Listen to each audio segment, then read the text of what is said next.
this, what is it, Patrick Maurice? Is that the guy's name? Something Maurice? Chevalier, Paul, whatever Paul his name Morley. is? Paul Morley. Paul Maurice, yeah. Has he ruined a good thing? I mean, they swing the big deal. They get rid of Hoobie Doobie, who was a real catalyst last year, but people deemed him to be too soft to win a championship. They bring in a guy, Kachuk, who's a dynamite player and has done nothing wrong. And he's got like 17, 18 goals. He's a real menace in front of the net there, tough as nails. And a good guy to have on your team. And he brings that physicality. So that looks like, a move that should have made the team better, no? They were dynamite last year. They sucked this year. Sitting there sub 500 with this guy, Paul Maurice. And he doesn't have much to say after these games, right? It's almost like the French Joe Philbin. I hope people appreciate this stuff. Yeah, he is. He's Joe Philbin speaking French. Parlez-vous français? Philbin. Right? French. They end everything with that. That's kind of how the team is playing. The time. Wake up with Defo, joined by Lubie. Welcome to the Defo Show.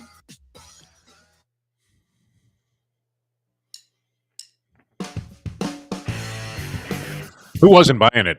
I think Dave Hyde wasn't buying it, the French Joe Philbin. I think he thought Philbin had more to say than Paul Maurice, the head coach of the Florida Panther hockey team. Hey, good morning, everybody. Going to be a very special edition of the Degenerate Friday portion of our program here today. We have a lot of good people lined up. And I'll say this without qualification, Mike Lubie Lubitz, and I hope you're doing well. How are you on this fine day, Mike Lubie Lubitz? Put a lot of things together for us today that are even above and beyond the usual fanfare that we feature on the show, including later on an interview. We'll have a conversation with one of our favorites, the esteemed writer. We get a lot of mileage out of writers who like sports. Guys that are mainstream writers, like that James Patterson guy or John Grisham. And in this case, we've had him on frequently because we kind of get along and speak the same language, which is, I guess, bizarre at best. John U. Bacon going to join us and talk about his Michigan Wolverines and the state. I mean, nobody better to analyze this than the state of affairs of college football right now than John U. Bacon. He's absolutely fantastic. Written a zillion books about Michigan football, about many other things. Coached like a high school hockey team that had never won a game. Like 177 to a state championship. I mean, this guy's... He's the all-American hero. He is. I mean, never mind. With apologies to Dusty Rhodes, John U. Bacon is the American dream, is he not? Lives right there in middle America, suffers through the cold winters. And he'll be joining us later on about, in fact, we had to bump the Gambling Gourmet from this program. But watch Mayo. I didn't tell you this yet. Yeah. Oh. I hope he's tuned in. Way to go, man. Had to bump the Mayo man out of that spot because the only time he could be on was when Mayo's on today. But Mayo has his own show now, which is taken off. Yeah, so I tell you what, we'll lay very low on the Mayo show today. Although I do have the guy coming on, the Godfather of Fun, out of New Jersey. I mean, he says he's going to be at the track today.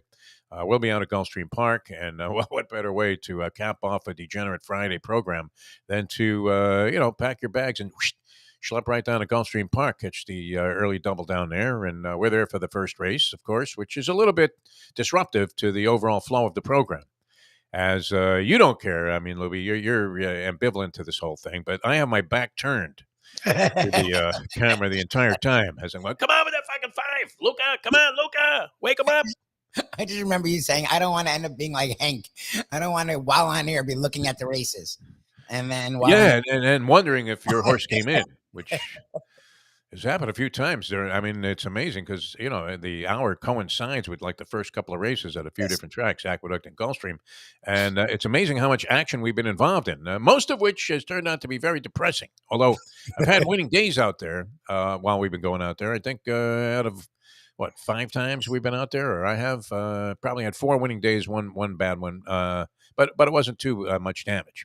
I managed to get out a little bit, but nonetheless, we'll be out there later, and the Godfather is going to give us, I hope, instructions into how to sneak booze into any sporting event, which this guy will come into like Monmouth Park with a group of 60 and wheel a coffin in, right?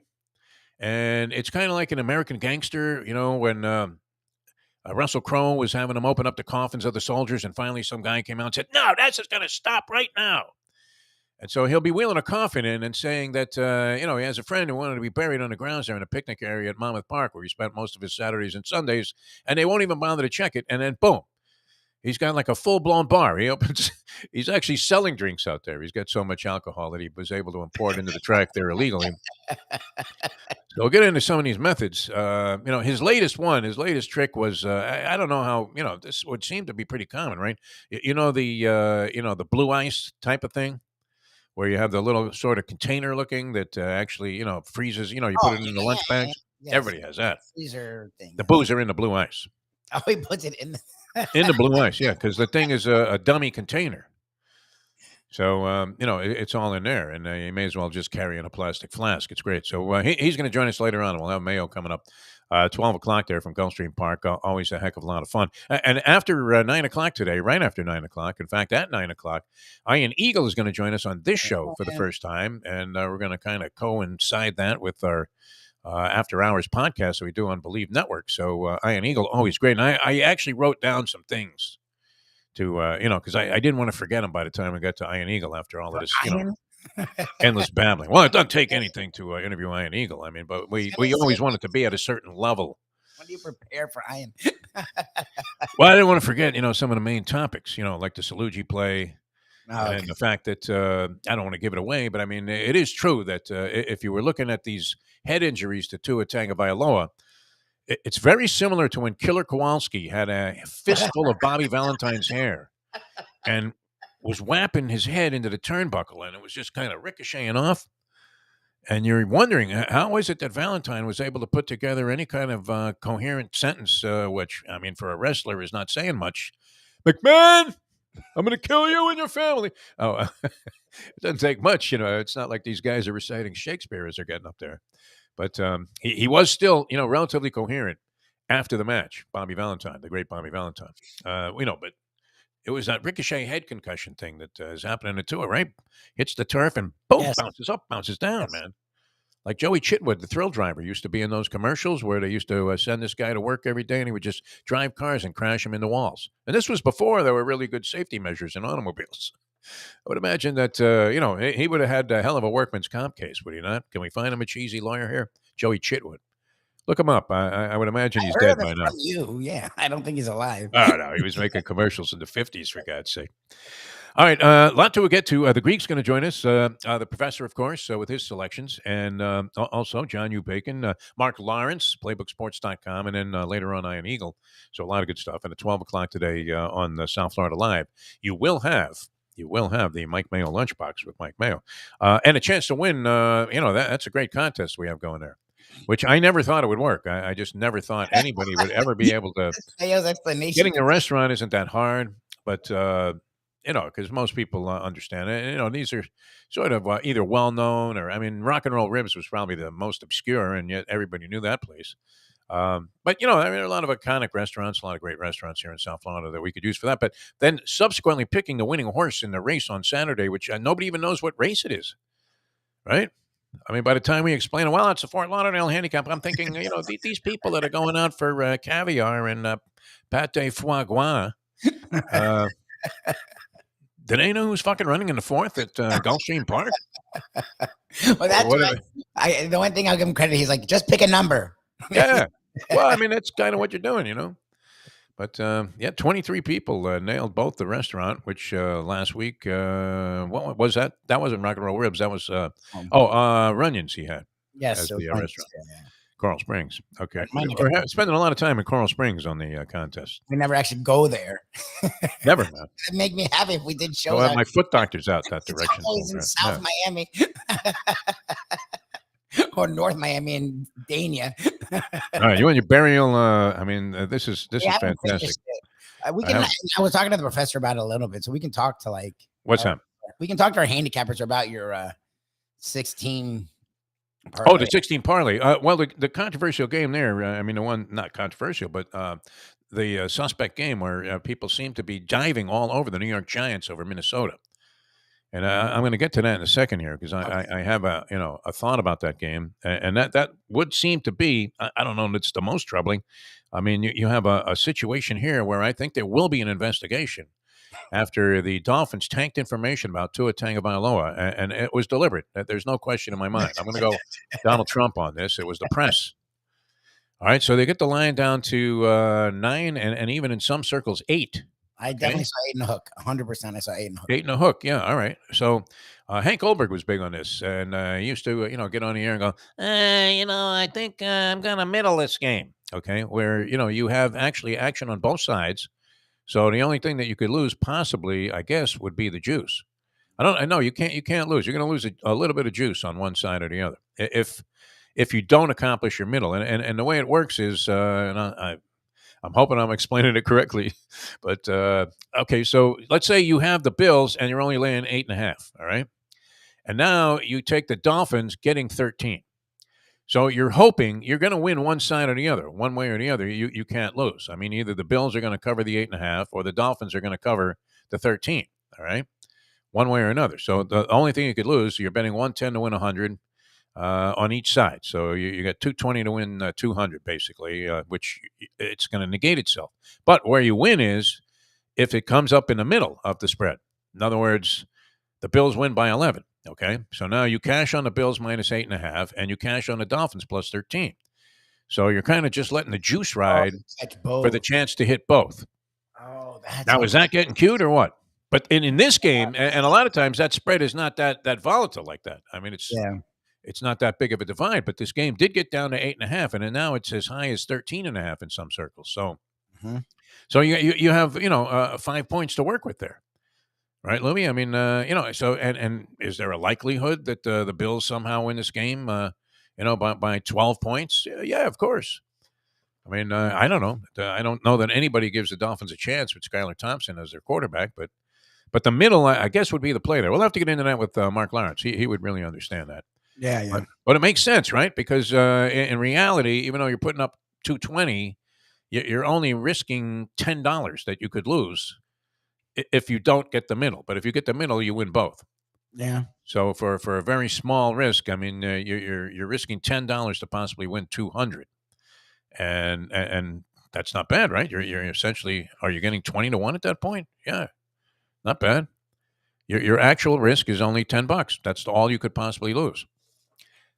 What kind of fucking math genius do you have to be to make money in this game? It's unbelievable. A lot of things. You're stressing But me you out. would have had to get in on the Bills, when they were only 8.5, and then you would have to realize that this information was finally going to be released. The truth was finally going to come out that Tua hasn't seen a taxi cab to the stadium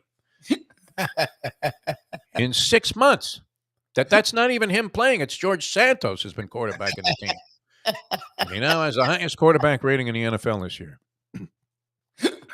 Santos. What's up with this Kevin McCarthy cat, man? I mean, if you have a complete fraud sitting in one of your seats in the House of Representatives, how desperate Republicans do you have to be to not completely denounce this guy and say, hey, you know what? I don't care what we have to do. This man will be silenced. I mean, he's not going to have anything to do with what we do here. That would take some balls and some integrity. Not really much on the balls, but maybe a little bit of integrity, which... I mean, if anybody's lacking it appears to be this guy, Kevin McCarthy. I mean, what a blowhard.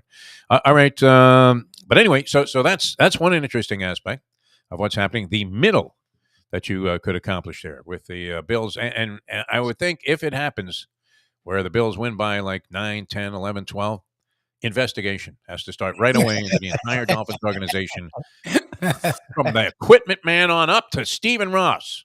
I love the idea that it was Ross the whole time. I believe it was. I think he's hurting there. I don't know how Hudson Yards is cleaning up. He's going to own a casino there. How much money do you need, Stevie boy? I know he gave a lot of it to Michigan. John U. Bacon would be, a big fan of this guy. All right, so here's what I was trying to get to, Lou, because I always love the action sports burial. And this is some dissertation. This guy could have gotten a doctor's thesis in gambling for writing this piece here. The headline is, and I've got it right here, Count on Timmy Zags to hammer BYU again. Okay, this was a basketball game, took place last night. Here's the logic, Louis. Gonzaga may not be as good on paper as the championship-level teams that preceded it, and isn't blowing out conference opponents like it had in previous years either. Still, the Bulldogs own one of the country's longest win streaks and should take care of business against a familiar foe it has dominated in recent seasons. All right, makes some sense, no? Gonzaga got off to a rocky start amid the nation's 7th toughest schedule. I mean, there's a lot of factual info inputted into this equation here. All right. 7th toughest schedule, dropping 3 of its first 8 games to teams that have all been ranked in the top 5 at some point in the season. Since then, Mark Few's group has ripped off 9 straight victories and outscored the competition by 19.2 points per game, Lubie, though the last 2 have come by a mere 7 points in total. Perhaps a little slippage there on the part of BYU, Mr. C. Jackson Cowart. All right. But nonetheless, he boldly continues with this theory. Why don't they just, pass out cyanide caps with this stuff? That's hardly a concern against BYU, which has lost its last 5 matchups with the Bulldogs by an average of 19.4 points and never by fewer than double digits. That includes last season's sweep of the Cougars by a combined 59 points, with Gonzaga star Drew Timme accounting for a total of 43 points on a ridiculous 19 of 24 from the floor, 79.2% shooting for Drew Timme, the big star from Gonzaga. Is he a pro prospect, Drew Timme?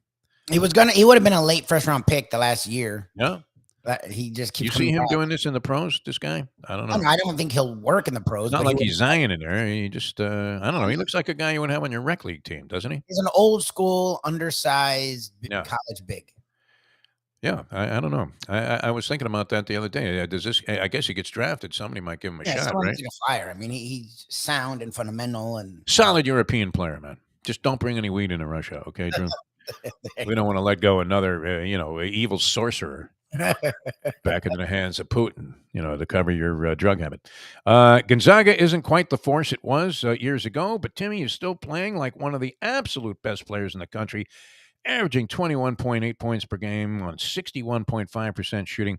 He'll put significant pressure on a feisty BYU squad that fouls too easily and doesn't have a three-point shooter that can survive a track meet with the Zags. All right? Gonzaga, -6.5. So what happened in the game, man? Gonzaga was life and death to win the game by a point. They needed a desperate, like a long bomb Trae Young 3 that this guy stopped and popped from 10 feet beyond the top of the key with 9 seconds to go, and then had to survive. They played some pretty good defense in the last possession there, and the guy who had the ball for BYU, he'll be back up singing for the Osmonds, in some lounge in Reno pretty soon after this performance. But, the guy dribbled the ball into traffic and then got himself all stymied, ended up getting his shot partially blocked. An horrendous, with 9 seconds to work with, possession when you're down 1 point. But that's how the game ended. Gonzaga winning by 1 in desperation. You were a lock all the way down the stretch there in the last 10 minutes with BYU, probably celebrating with a bottle of champagne, a very expensive variety, and realizing you couldn't lose, and that all you had to do was once again go diametrically opposite C. Jackson Cowart. Actionsports.com. And then it has the little signature at the end here. C. Jackson Cowart handicaps college basketball for Action Network. But it does not state that almost every time we reference this cat, dead fucking wrong. Just dead fucking wrong. It's amazing. Now, all of that logic, what was it? That was stuff that you could listen to and go, my God, what a brilliant case. I almost convinced myself that, you know what, I'm going to, call the professor and see if he thinks that this makes sense. Andy said it's like this dude that is on CNBC and you listen to him and he's amazing. And if you actually followed him, he'd be bankrupt 4 times. What are they trying to drive every single human being into bankruptcy? I don't know. But you couldn't argue with any of this logic. If you were sitting in a sports bar, Lubie, and this guy whipped out this shit and said, hey, you know what? They're averaging 19.4 in terms of margin of difference against BYU over the last 17 games, and they won 7 in a row, and these guys in the paint suck. You would say, all right, put me down, I'll put my $20 on Gonzaga in this game. I almost always bet against Gonzaga. I like Gonzaga as a program. I really do. I respect what they're doing. Mark Few seems like a decent guy. But the end of the year, you could make, like a Norman Rockwell painting. It would be as American as apple pie to have a very confused look on Mark Few's face. Gonzaga is knocked out of the NCAA tournament with the best team in the country in the second round. Yes. Right? He starts making those weird faces. The Bobby Bowden look in the Nebraska game when he ran on the field, thought they won, but then he stunned. leave for a field goal attempt. Like what? It's like it happened again. I've got 7-footers who can shoot from 30. What does Krzyzewski have? How is he still alive in this thing and I'm out? He has that look. And he seems like a really decent guy. I mean, have you heard any disparaging remarks about Mark Few? He's a real gentleman. Even after it has to be just, a crushing, catastrophic feeling that the guy has every time he gets knocked out of the NCAA tournament with the best team in the country. And he's still gracious enough after he peels himself off the mat to get up there and go, nice game there, coach. And that's it, right? Talking to Mike Krzyzewski, who he probably despises, even though he would feign great respect for him. Well, Coach K taught me a lot about integrity of the game and discipline. And, all you got to do is hold up a picture of Grayson Allen and say, you know what? Fuck Coach K. But, if you wanted to get buried, this would be the guy to follow. College basketball, which some people feel is the easiest of sports to hit. Do you find that to be true, Libby? I would.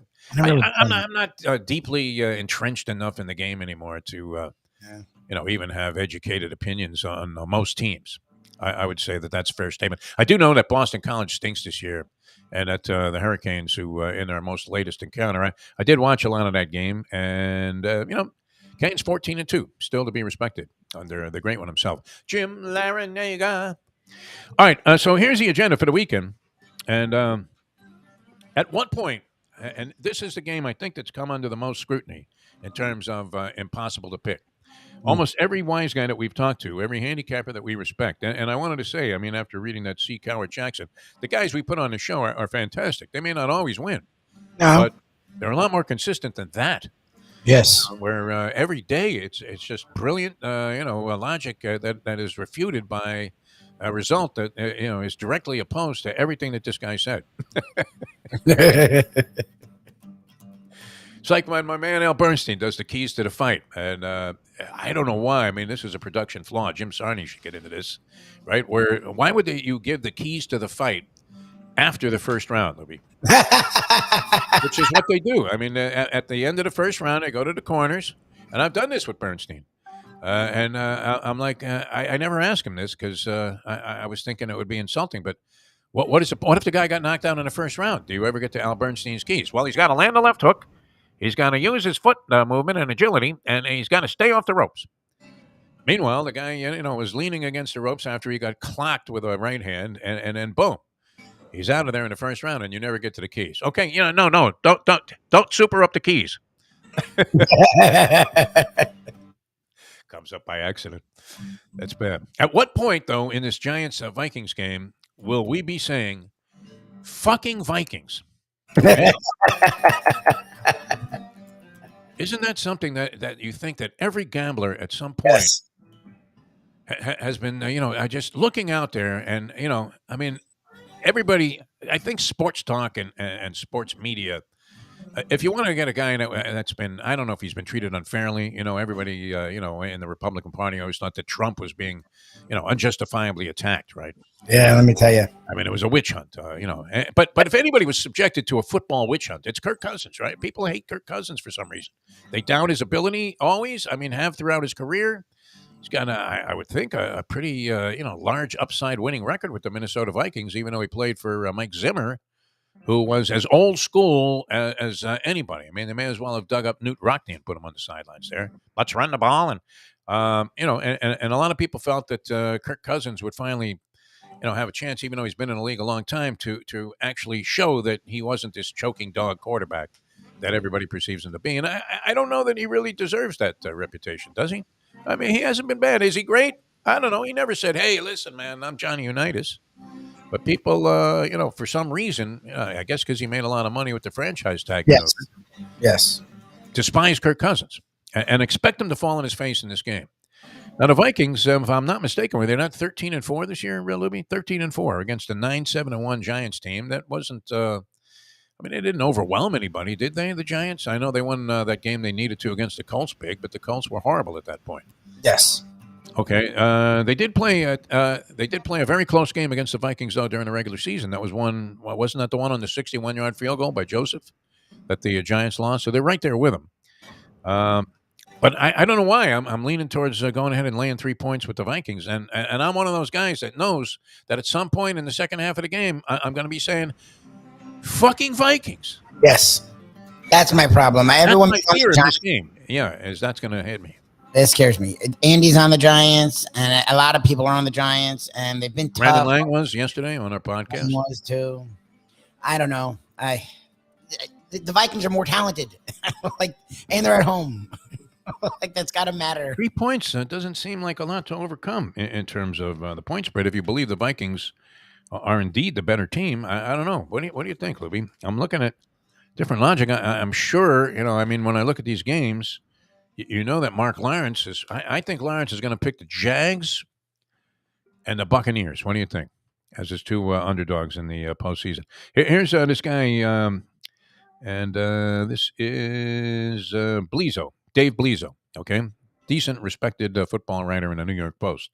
He says Giants +3 over the Vikings, over 48. You know how when a good new restaurant opens, hey, this is Mayo-esque, in your neighborhood, and you want to tell your friends, but you don't want to see a glowing review in the paper or on the TV news because you don't want it to become too popular, right? Nobody goes there anymore. It's too crowded. Yes. The old Yogi Berra thing. This is a little too long to read in its entirety, but he goes ahead and makes a very eloquent case for taking the Giants and has them winning outright 26-24. 26-24. Wow. Okay. So a lot of people feel that way, Lubie. I mean, he has them with an outright money line win. Now, the other way to approach this 16 parlay, Lube, is to do it on the money line, although we will greatly diminish the odds by taking these large favorites. I mean, I cannot conjure up any way that the Bills lose to the Dolphins outright. I don't think they're going to cover. If that happens, my God, I mean, everybody in Buffalo will have a heart attack. Are you kidding me? The hospitals will be overloaded with fat guys who just ate a lot of, giant fatty meat as they went into the ballpark there. It's hard for me to conceive of Seattle beating San Francisco. I don't see that. Do you? I mean, if they make the game close, it would be more of a surprise to me than if they won it outright. I mean, obviously, all of this could be dead wrong. But I think those two large favorites, they can't lose to the money line. I believe that to be the case. And I believe Cincinnati will beat the Ravens. Although, for some reason, people, refuse to lay off of the Ravens in this game. The Ravens with a backup quarterback in there for Lamar Jackson, who's also been ruled out. I don't know. I mean, how does that game not just run back a repeat of what was happening in the first half last week? Where, there was a lot at stake for both teams, and the Bengals dominated them. 8 and a hook there. So I can't see them losing on the money line. So you would have to count on the 3 underdogs winning on the money line, which I believe Jacksonville and the Buccaneers have a big chance, and a lot of people feel the Giants do. Is that the way to approach it? We would have 3 dogs and 3 large favorites, and we wouldn't be getting 48-1, but we might be getting 20-1 on something like that. No, Lubie, what do you think? For picking 6 winners, you would go for it? I Take the point spread out of it. But now you're giving away the point spread, or you could take the points with the 3 dogs, and go money line with the other 3. But then that's like betting 1 to 2 shots at the track. Not a good idea. All right, we're outthinking ourselves. At what point, people, will you be saying, screaming at your television set, "Fucking Vikings"? Early second quarter. Yeah. Did it again, you assholes. Kirk Cousins, you suck. Yes, I'll be saying that in the first quarter.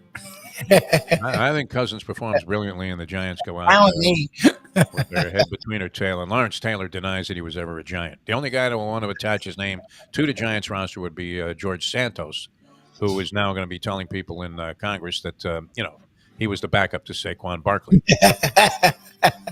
but left the team because they didn't put him in the lineup after Barkley got hurt. All right, coming back, the Greek's going to join us. Then we'll have the professor also with a big board, as well as some handicapping choices here, and probably delving into a little college basketball, I would think, because he's very sharp on that. Mark Lawrence on the football games from PlaybookSports.com. John U. Bacon on the status of college football, and, of course, zeroing in on these Michigan Wolverines, who he has written about at great length and is widely respected in the Wolverine community as the authority on Michigan football. He goes all the way back like pre-Bo Schembechler, this kid. Unbelievable. And a brilliant writer also. Why he, embarrasses himself by coming on this show is a good question. And that also applies to our guest who's going to hit us kind of after hours, Lubie. At 9 o'clock, we'll just continue with Iron Eagle joining us on the program. So that's going to be a lot of fun. All right, back with more. The Greek's going to join us in a moment. Hialeah Park, great place to go. Don't forget about it. The handicapping contest, wide open now. And we're just a little over 2 weeks away from the 29th of January. Your chance to win a seat to the NHC. That's the National Handicapping Championship. That's in Las Vegas, Nevada. But a championship of the world, right? And what great feeling would that be? You enjoyed a game. There's some interesting stories there, like some of the finalists last year when we were out there. A lady that just got into the sport, some guy that retired, and he decided to buy a racehorse, became a handicapper.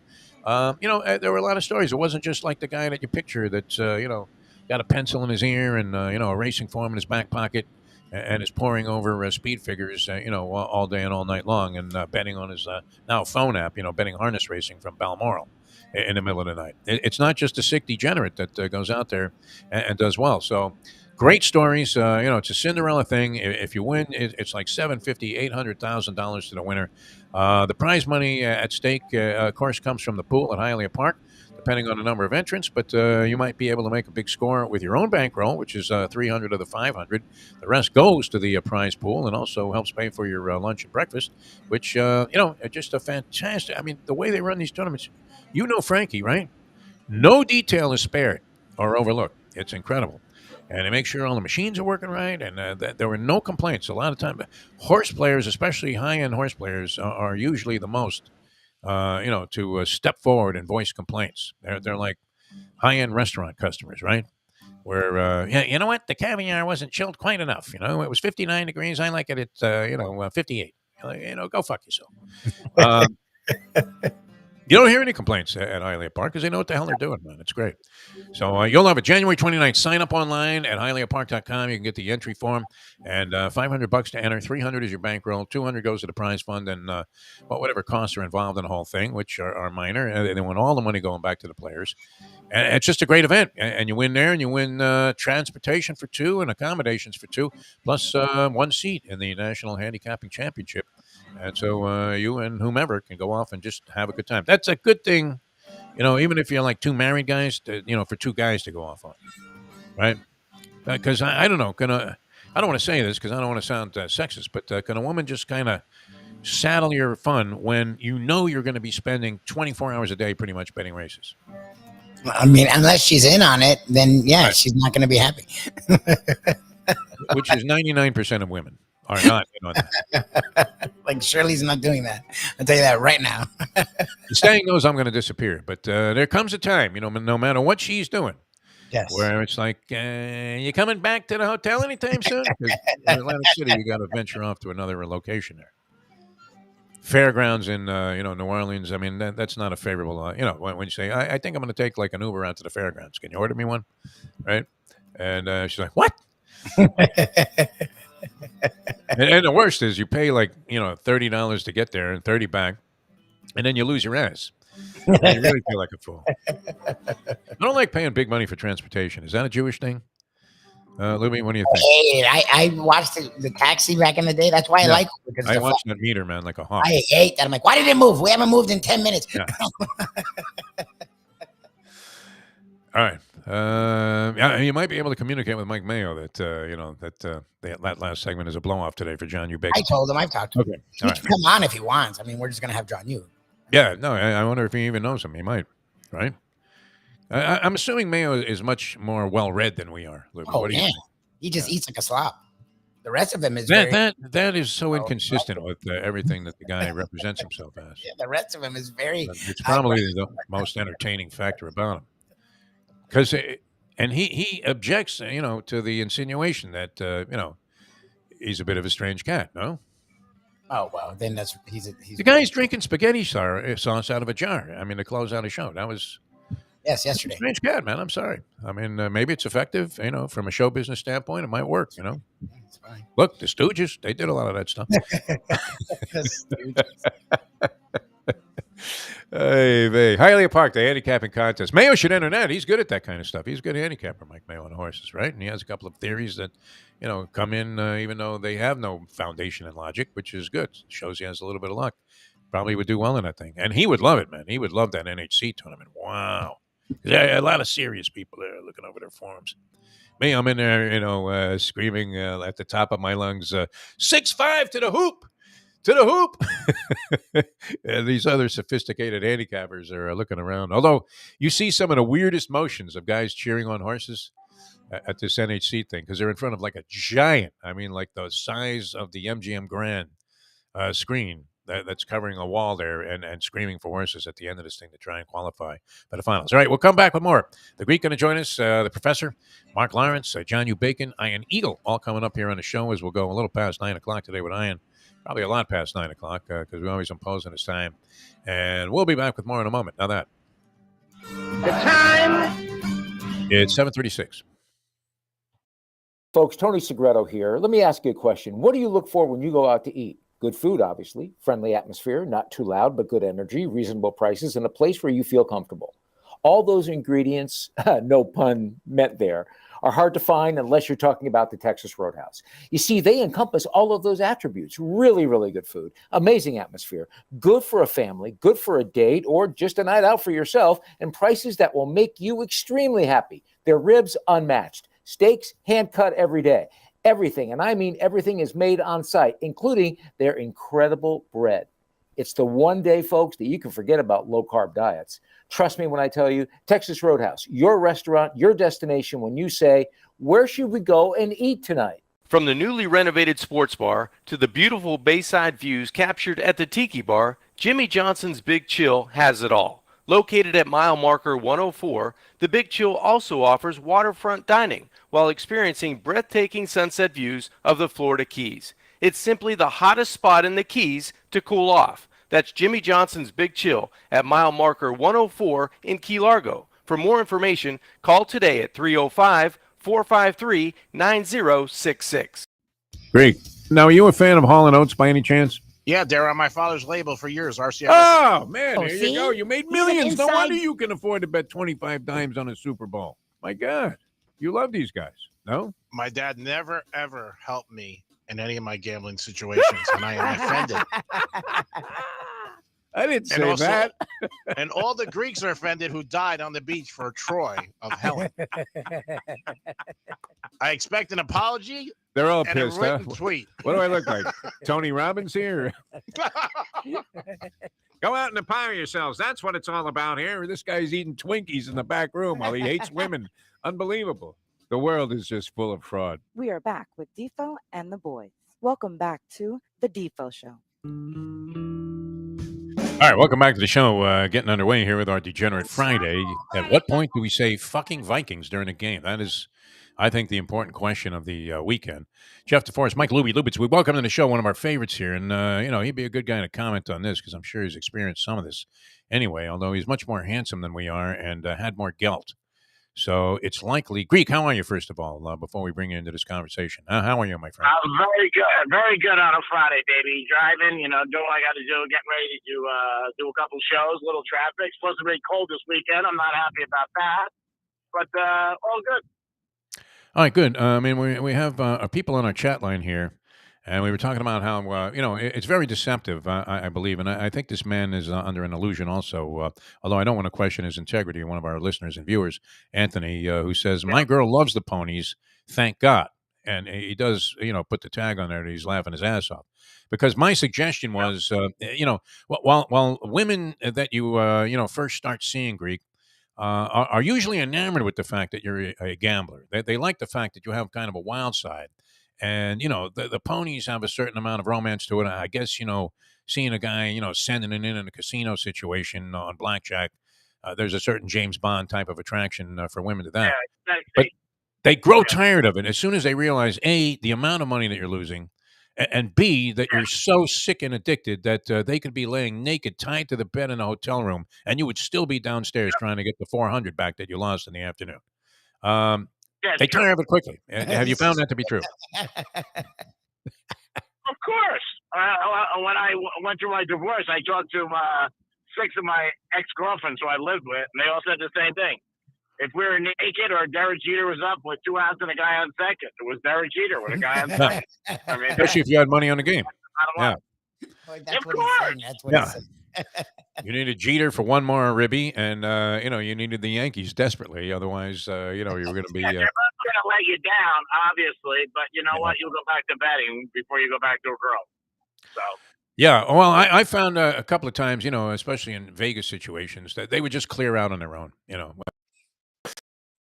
supposed to be there 3 days, and she's gone after. Wait a minute. Like you said, they like it in the beginning, then they, whatever, and they start bitching, and it's the whole thing. It's not a great scenario.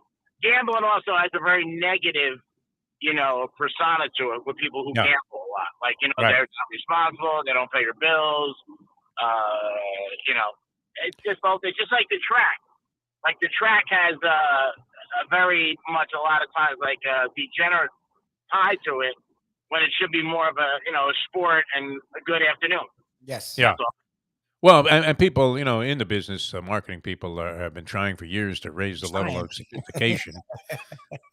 But it's bums like me that go out there that kind of make the game go, So yeah, we're the ones. people like me that bring it up. So I found. Thank God.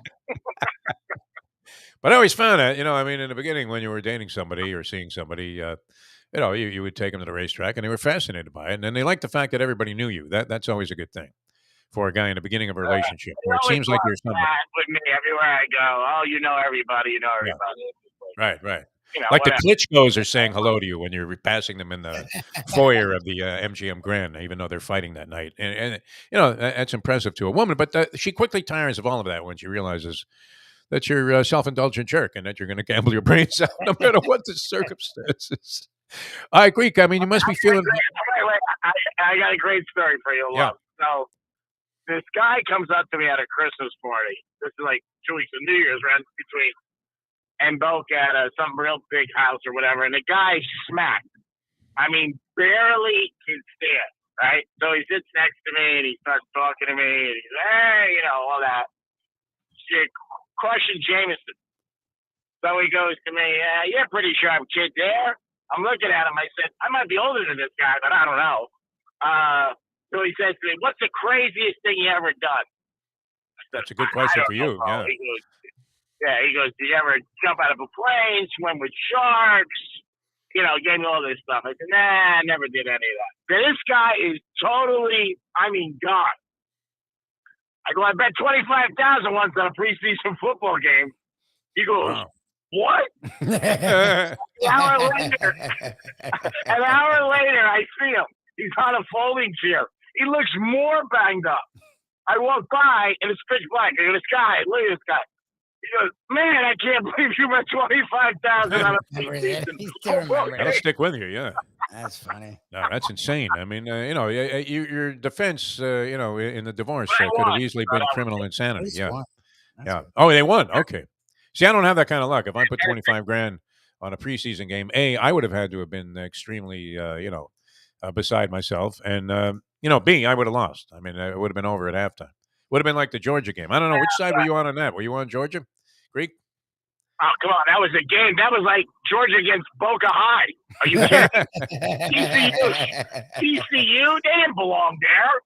Oh, my God. It'd be like Lubie being at Prince Charles when he becomes the king. He didn't belong there. Or Lubie at that tryout he had at FAU where he was flattened by an Outland Trophy winner, in what was supposed to be a mild demonstration, kind of a walkthrough. And instead, the guy just plowed him into the ground there. And there's still a chalk outline of Lubie on the sideline of the practice field. You can go by there. You're in Boca at Florida Atlantic University. It is, actually. Yeah. A big weekend, wild card weekend. Yeah, what do you think? We're trying to put together a 16 parlay, and a couple of games. The giant Minnesota game is the one that really sort of has us the most divided. Oh, even the Greeks. Greek, you like Minnesota? You're a big Giant fan. That makes us feel better. Yeah, Minnesota. No, I think that you stop Barkley, you stop the Giants. Minnesota's receivers are too good. This is a weird round because the first time ever, every one of these teams played each other during the season. Yep. You got Brady Monday night undefeated against Tampa Bay. Dallas hasn't won a road playoff game in 30 years. Jesus. Yeah. It's unbelievable. And they're horrible on, I saw something yesterday, they're horrible on grass compared to natural turf. I don't know if that's coincidence. Prescott,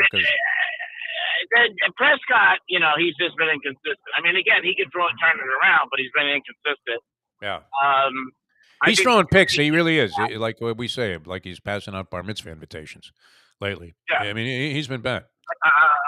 I like the Chargers over the Jags. A lot of traveling this week for them, and they got some injuries, but I still think they'll win because I don't think the injuries are big. If Bosa's okay, then I like the Chargers. Okay, I mean, a lot of people like the Jags. I think the Niners defense is too strong for Seattle. Yeah, I think they'll cover that 10. I really do. Right. Sunday you got the Giants. Buffalo, I would like 25. You would? Okay. I mean, there's I just don't see it with Miami. Now Moster's out. He broke his thumb. Oh, Jesus. Right. That's not good. That's a perfect scenario. I mean, we think Hamlin's going to sing the national anthem at that game also, DeMar Hamlin. Yeah. If the line goes to 14 or 15, no, because then you got to watch the backdoor cover. Yeah. If it stays at 13, you add the 7. If they're up by 20, then it's okay because you can push or get a half point. But if the line keeps going up, which I think it will, because again, the game, we all do, they keep raising the line until they, people come off of it. If it was 15, I wouldn't bet it. But 13, 12 and a half, I'd bet Buffalo. I'd be inclined to do the same thing, although I liked it a lot better at 8.5, which it was before they, after the hidden documents were discovered at Biden's garage, also included information about Tua's health, it turns out. Yeah, I would bet the first half. Oh, he loves first half. That's what I was saying. What's the line on the first half? Jim Sarney, our good friend, was asking. I would guess it would be probably 7.5, 8. 7? Because I'm thinking Buffalo's up 10 points at halftime, almost as a matter of routine. It's never half on a big favorite. It's a little higher. But I got a prop bet for you. Okay. Attempts, Lubie right there. Okay. Tom Brady, 41 and a half. He's going to go over that. Oh, passing attempts. Okay. Attempts. Okay. Monday night, he's done it all year. The only time he's thrown under 20 passes was the last game of the year, but he throws 45, 50 times a couple times. 4 times he's thrown 50. They're not running on them at all. And he's going to be throwing footballs like I get lap dances at Monroe's. Nice. So, is the steak as good as they say at Monroe's? It is. We've been there. Oh, yeah, it is. You're right. Shirley liked it. It's great. Yeah, You took Shirley to Monroe's? Wow. Yes, with the Greek. She didn't believe me. The Greek sold me on the steak, so I had to prove it to her. The steaks are great. How curious was she about the girls? I mean, yeah, it was weird. Then she asked me if I could clean their car on the way home. I'm like, yeah. Shut up. She had you armor all her tires like you were Eric Spoelstra back in the day. Eric Spoelstra is so funny. So there you got that one thing. Go with the Chargers. I like the Vikings and the Bengals. Those are my 3. Okay. All right, Greg. That sounds good, man. Where are you going to be taking all this action in? And will you be accompanied by, rather well-endowed babes as your custom?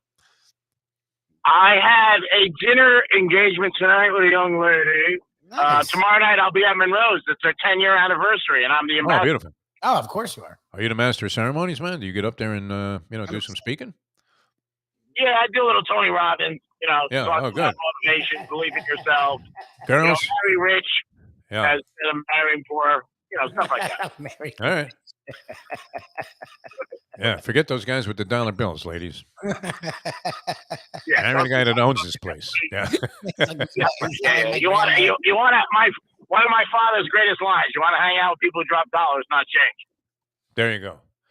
Or, my favorite quote all time, ever extracted from anybody that I've interviewed, Jacinto Vasquez, the jockey. You hang around with looses, you'll be a loser too. And Greek, on that note, I mean, we want you to have a great weekend. You mentioned dinner engagement. I hope it doesn't necessarily lead to that right away. We'll give it a little bit of time to simmer, the whole thing. And I don't mean to bring up the past. But we thank you so much for joining us here. And good luck with all of your wagering over the weekend. He's gone. Huh? Yeah, he was gone already. I don't. He hung up before I brought up the ex-wife. I got rid of him. Hey, Lubie. All right, a lot to do here in the program. We're just getting started here. The professor going to join us in just a few minutes, and that's always great. I would imagine he has some college hoops to pick.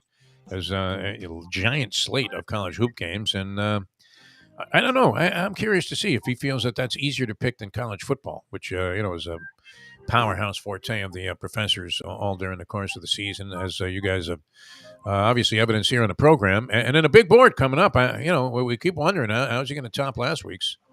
And somehow he manages, I don't even know if it's competition anymore. They're all their own individual works of art, I would say. Yeah, I don't compare one to another. Yeah. I mean, I don't think you can. But, every now and then you throw in a clunker, right? We've had shows where you say, wasn't so great. Take a nap and shake it off, right? But now the professor continues to just light it up with the big board. So we're looking forward to that. Mark Lawrence, also from PlaybookSports.com, will give us his dogs of the weekend. And then we'll have John U. Bacon on of Michigan sports and international writing fame. And later on, Ian Eagle after 9 o'clock. We're going to just stay on the air for a little while and have Ian Eagle featured here on the show. He's always a hoot to talk to. All right, back with the professor in a moment. Now that. The time. 11:51.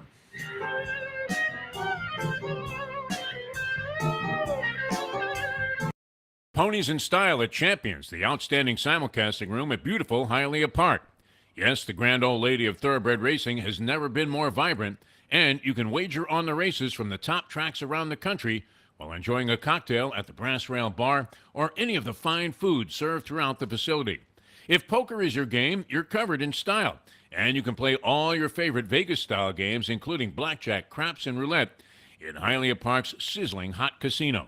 Get a player's card when you walk through the door for all kinds of generous amenities, including our favorite, free play, when you come out to the ultimate casino and entertainment destination, Hialeah Park. Hey folks, Tony Segreto here. Since day one, Catholic Health Services has been part of Old School. And since we've started letting people know about them, it's changed their lives. You see, Catholic Health Services, while being recognized as one of the top places for stroke rehab in the country, it's also about a group of people who not just excel in what they do, from the doctors to the nurses to the therapists, on and on and on. It's how they do what they do every single day that separates them from the pack. They do it with a passion, unmatched, and the inclusion of family in every step of the process. Trust me when I tell you this. If you want the best, unmatched rehab with a special group of skilled, caring people, there is truly only one place, and that one place is Catholic Health Services. These days, we're all looking for comfort anywhere we can find it. Thank goodness for Landlubbers Raw Bar and Grill in the Plantation location, because they are making sure you are as comfortable as possible. First of all, they're not only open for delivery and pickup. All you have to do is go to landlubbersbarandgrill.com for both pickup and free delivery. Their hours have changed a little bit. Monday through Thursday from 3:30 to 10, and Friday, Saturday, and Sunday from 11:30 to 10. You're going to have the best wings in the world. You're going to have a great burger. You're going to have their amazing soups. Again, Landlubbers, Raw Bar and Grill. It's nice and easy. Just go to landlubbersbarandgrill.com for both your pickup and free delivery. Thank goodness for Landlubbers for making you always feel right at home. How many gamblers did I bail out last weekend with my game of the year? $100 better made $10,000. A $500 better made $50,000. Well, I got 6 games on Sunday that I'm releasing absolutely free. These games are a burial, a blowout, a human lock. You can bet your unborn children on these 6 games. Absolutely. I believe. We now return to the Defo Show. All right, welcome back to the show. A Degenerate Friday in full swing here. We appreciate the Greek coming on the program. Later on, we'll have Mark Lawrence, PlaybookSports.com. John U. Bacon going to join us, and Ian Eagle, we'll continue after 9 o'clock today with an extended version of Degenerate Friday. So I text this young man, asking an opinion on the championship game, because I was trying to talk myself into taking the points with TCU. 13 seemed like a generous allotment, maybe in a position where they're trailing throughout the game by 2 touchdowns. They get a backdoor cover when nobody cares at the end of the ball game, and you cover the 13. So here was the professor's response, and you couldn't hit it any more spot on. First of all, he said he likes the over. Then he says, I doubt TCU's defense will get more than 1 stop the entire game, which I believe that's exactly what they got. I think TCU will move the ball between the 20s. My question is if TCU will score enough TDs to keep it respectable, and the answer, obviously, to that was a very grand no. We welcome the author of that opinion. Right on the money there, Professor. I think it was 10 of 11 drives they scored on. Well, Georgia. not How old are entirely you, my on the friend? money. Not entirely on the money because TC really didn't move the ball to save No, their they didn't life. move the ball at all. Yeah, they moved the ball Um, backwards. From their 20. But yeah, I'm very happy. Although honestly, it's bad, and I said this to our friend PC in like the late third, early fourth quarter. It's bad when Georgia had at one point had scored 59, Yeah. and you were still struggling to get the game over. If Okay. one team scores 59 points in a football game, and you still have to worry even a little bit about the over, that's kind of bad. I mean, TCU, a no-show. Here's what I'll say to the people who were complaining about, well, why wasn't Alabama in the playoff? Number one, I don't remember any Alabama fans bitching about the playoff the year Clemson shellacked you 5 years ago. Yeah. And number two, I'm sorry, we saw it multiple times throughout the season. We saw it with Oregon. We saw it with Tennessee. We saw it with TCU. Georgia was a team that at times maybe struggled with motivation, struggled to bring their A game on a week in, week out basis. But when they brought their A game, nobody in the country was in the same weight class. So I don't really care who you're a fan of.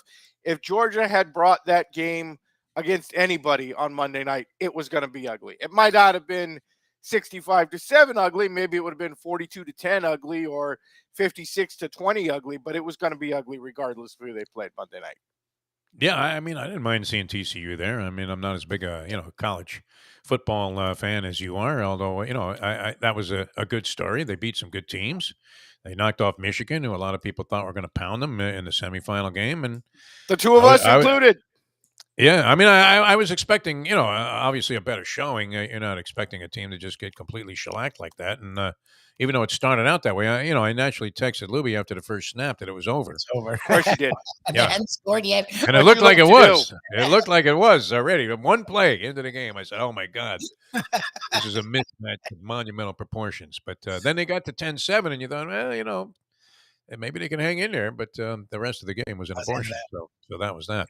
All right, Professor. Now, are you zooming in on college basketball? We started the show with again the great basketball handicapper from Action Sports, C. Jackson Coward, who buried his adoring public again last night with Gonzaga laying 6.5 as a veritable 6. I'd love to bitch, but I took the same game, so the logic dictated a play on here's Gonzaga. my question, Defo. Yeah. Why are you still going with dudes? Like every time I go on Twitter or anywhere else on the internet now, the gambling industry has turned the handicapping portion entirely over to hot chicks. Babes. And you're still dealing with fat dudes like me. I don't understand it. You have gone to the video format. You might as well at least give your viewers some eye candy out of the deal. If you're gonna get buried, it might as well be by a smoking hot blonde. chick. Yeah, for sure. I don't know. We can work on that. I got to say, this is maybe Lubie's weakness as a producer. Yeah, is no disrespect to Mark Lawrence, who is a really top level handicapper, but compared to the chicks who are in this business now, like I don't know what the hell you're doing. Honestly. Well, we're trying to bring some level of reason and accountability to it, which that often again, is then why are you dealing with anybody like that? It's a crop of inherently unreasonable and unaccountable people. I mean, look, you can't say I'm here for reason and accountability and then have Brandon Lang and myself on every opportunity you get.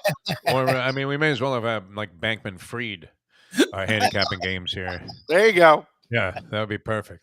I'm actually having. I'm going through some stuff. I don't know if you've ever had this happen before, Defo, where you have a losing friend. No, a friend of yours who has gone out to Vegas and wants to tell you about how awesome Vegas is this time of year or this trip or whatever constantly. But the lovely Gia went out to Vegas for a professional conference and would not stop texting me and calling me at 1:30 in the morning last night to tell me how awesome Vegas was. It's like, I don't know why you didn't come. Why you should be here? I wish you.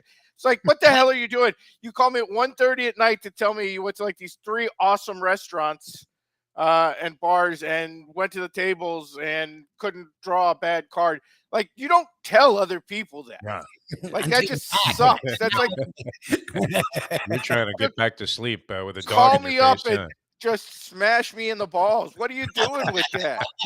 Of all the places. Don't ever be that person where you're Yeah. off on some great junket.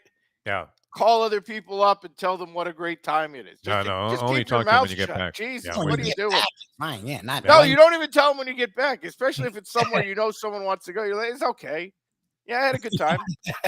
People always assume you got buried when you were in Las Vegas. You don't though. need to hear about how, like, oh, well, with the Gordon Ramsay thing and the steak tartare was incredible. Yeah. And a couple of people from the conference ordered a bottle of champagne and this.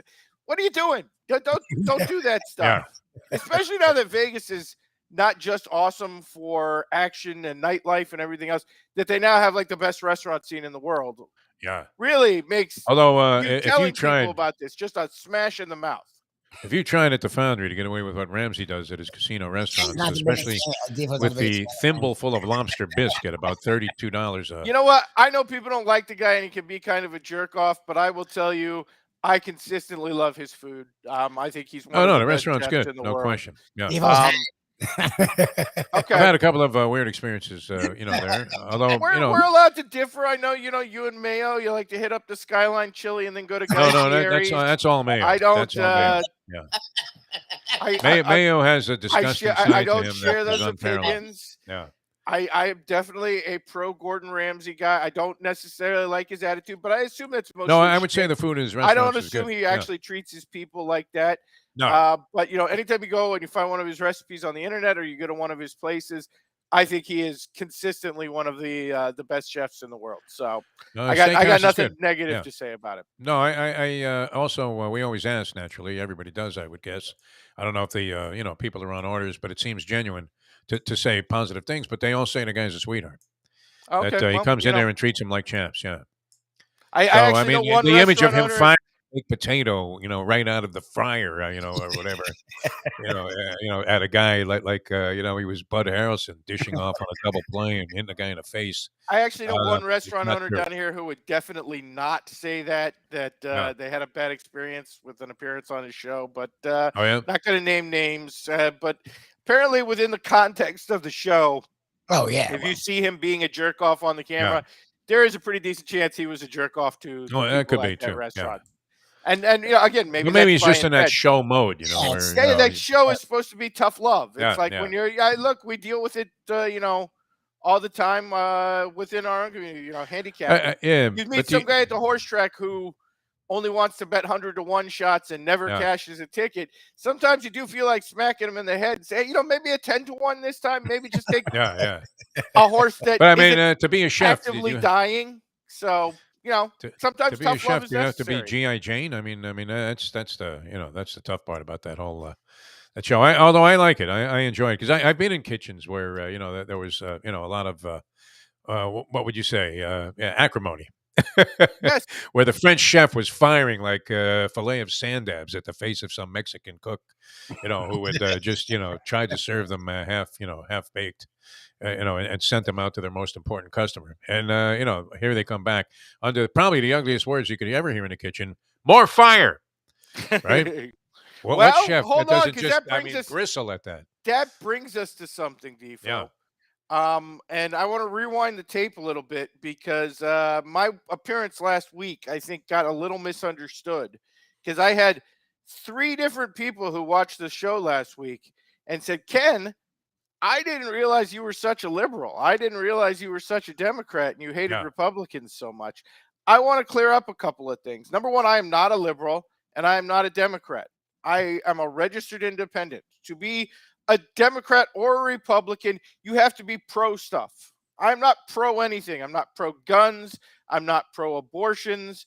I am not a pro kind of guy. Whatever you like to do it. That's cool. Just stay the hell out of my way and keep it away from me. I'm an anti guy. I am an anti crazy people and I am anti morons being in charge. And I'm sorry. At times since the whole Tea Party thing came around, since those idiots down on Oakland Park Boulevard and US 1 and stand in front of the Coral Ridge Mall and wander into traffic every weekend for the last 8 years. I'm sorry, Republicans, you have, even more than Democrats, let crazy morons take over leadership no of your doubt. party. Yeah. Again, once again, symbolized or personified by one Lauren Boebert. I want to make Any it clear in TV the spirit of clown, you know, bipartisanship Yeah. that this week I'm reversing myself, and you brought up an excellent one. All these people who have turned anti-gas stove over the last week, Yeah. you are morons. If you come for my gas stove, I will come for your children and pets. Like, I cannot possibly deal with electric stove people. And I will tell you, you will put the restaurant industry out of business if you Yeah. try to make us all convert to electric stoves. That will require like a $2 trillion bill, because every commercial kitchen in America would have to replace their gas stoves at That's this right. point. And number two, I will actually finally agree with a Republican policy, which is supposedly going on not only in the state of Florida, but in 6 states that I read about yesterday. And for the first time in a while, I was like, wow, the Republicans and me are on the same page. I don't know if you know this, Defo, but according to a story I saw, I believe it was on Fox News yesterday, 6 different states, because they are trying to protect children from drag queens, are now trying to ban a variety of books and movies, including the movie Mrs. Doubtfire. Well, you wouldn't want children to see that. Now, I don't know about you, Defo. I don't know why this whole drag queen thing has become such a big deal, because it's all DeSantis. I have seen drag queens and I've never found it, particularly sexually influencing. I remember watching the show Martin when I was younger. Now, I was probably like in my late teens, early 20s but not once did I see Martin dress up as Shanae and go, wow, I never thought it before, but now I kind of want to bang Martin Lawrence. Yeah. It never was particularly appealing to me. When RuPaul had the hit with Supermodel and the video being on, and never once did I look and go, well, now I am sexually attracted to a 6'7" drag queen who kind of looks like Reggie Miller. Like, never once have I found drag queens that influential. Yeah. But within the context of that conversation, I would just like to tell the Republican Party, keep doing what you're doing, keep moving it forward, because there is no bad reason to ban Robin Williams movies.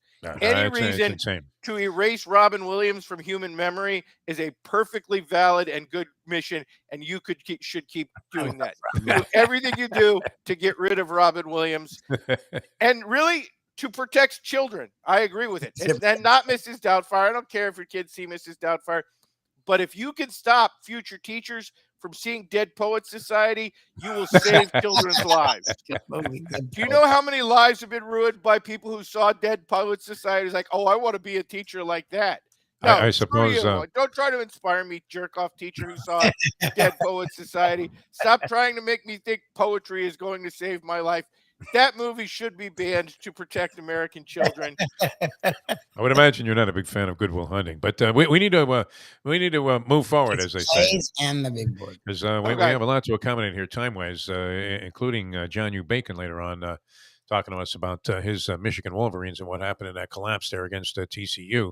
All right. Any basketball picks, and then we want to get into the big board. We have a pretty full slate tonight, and I actually like a couple underdogs. We won't go too long into the explanation, other than to say Michigan State's been playing pretty well, and they're getting a fair amount of points. So we like Michigan State plus the 5.5. Sparty over Illinois tonight, and then let's see. We have another one I just saw on the card here. Sorry about picking up the phone, folks. That's all right.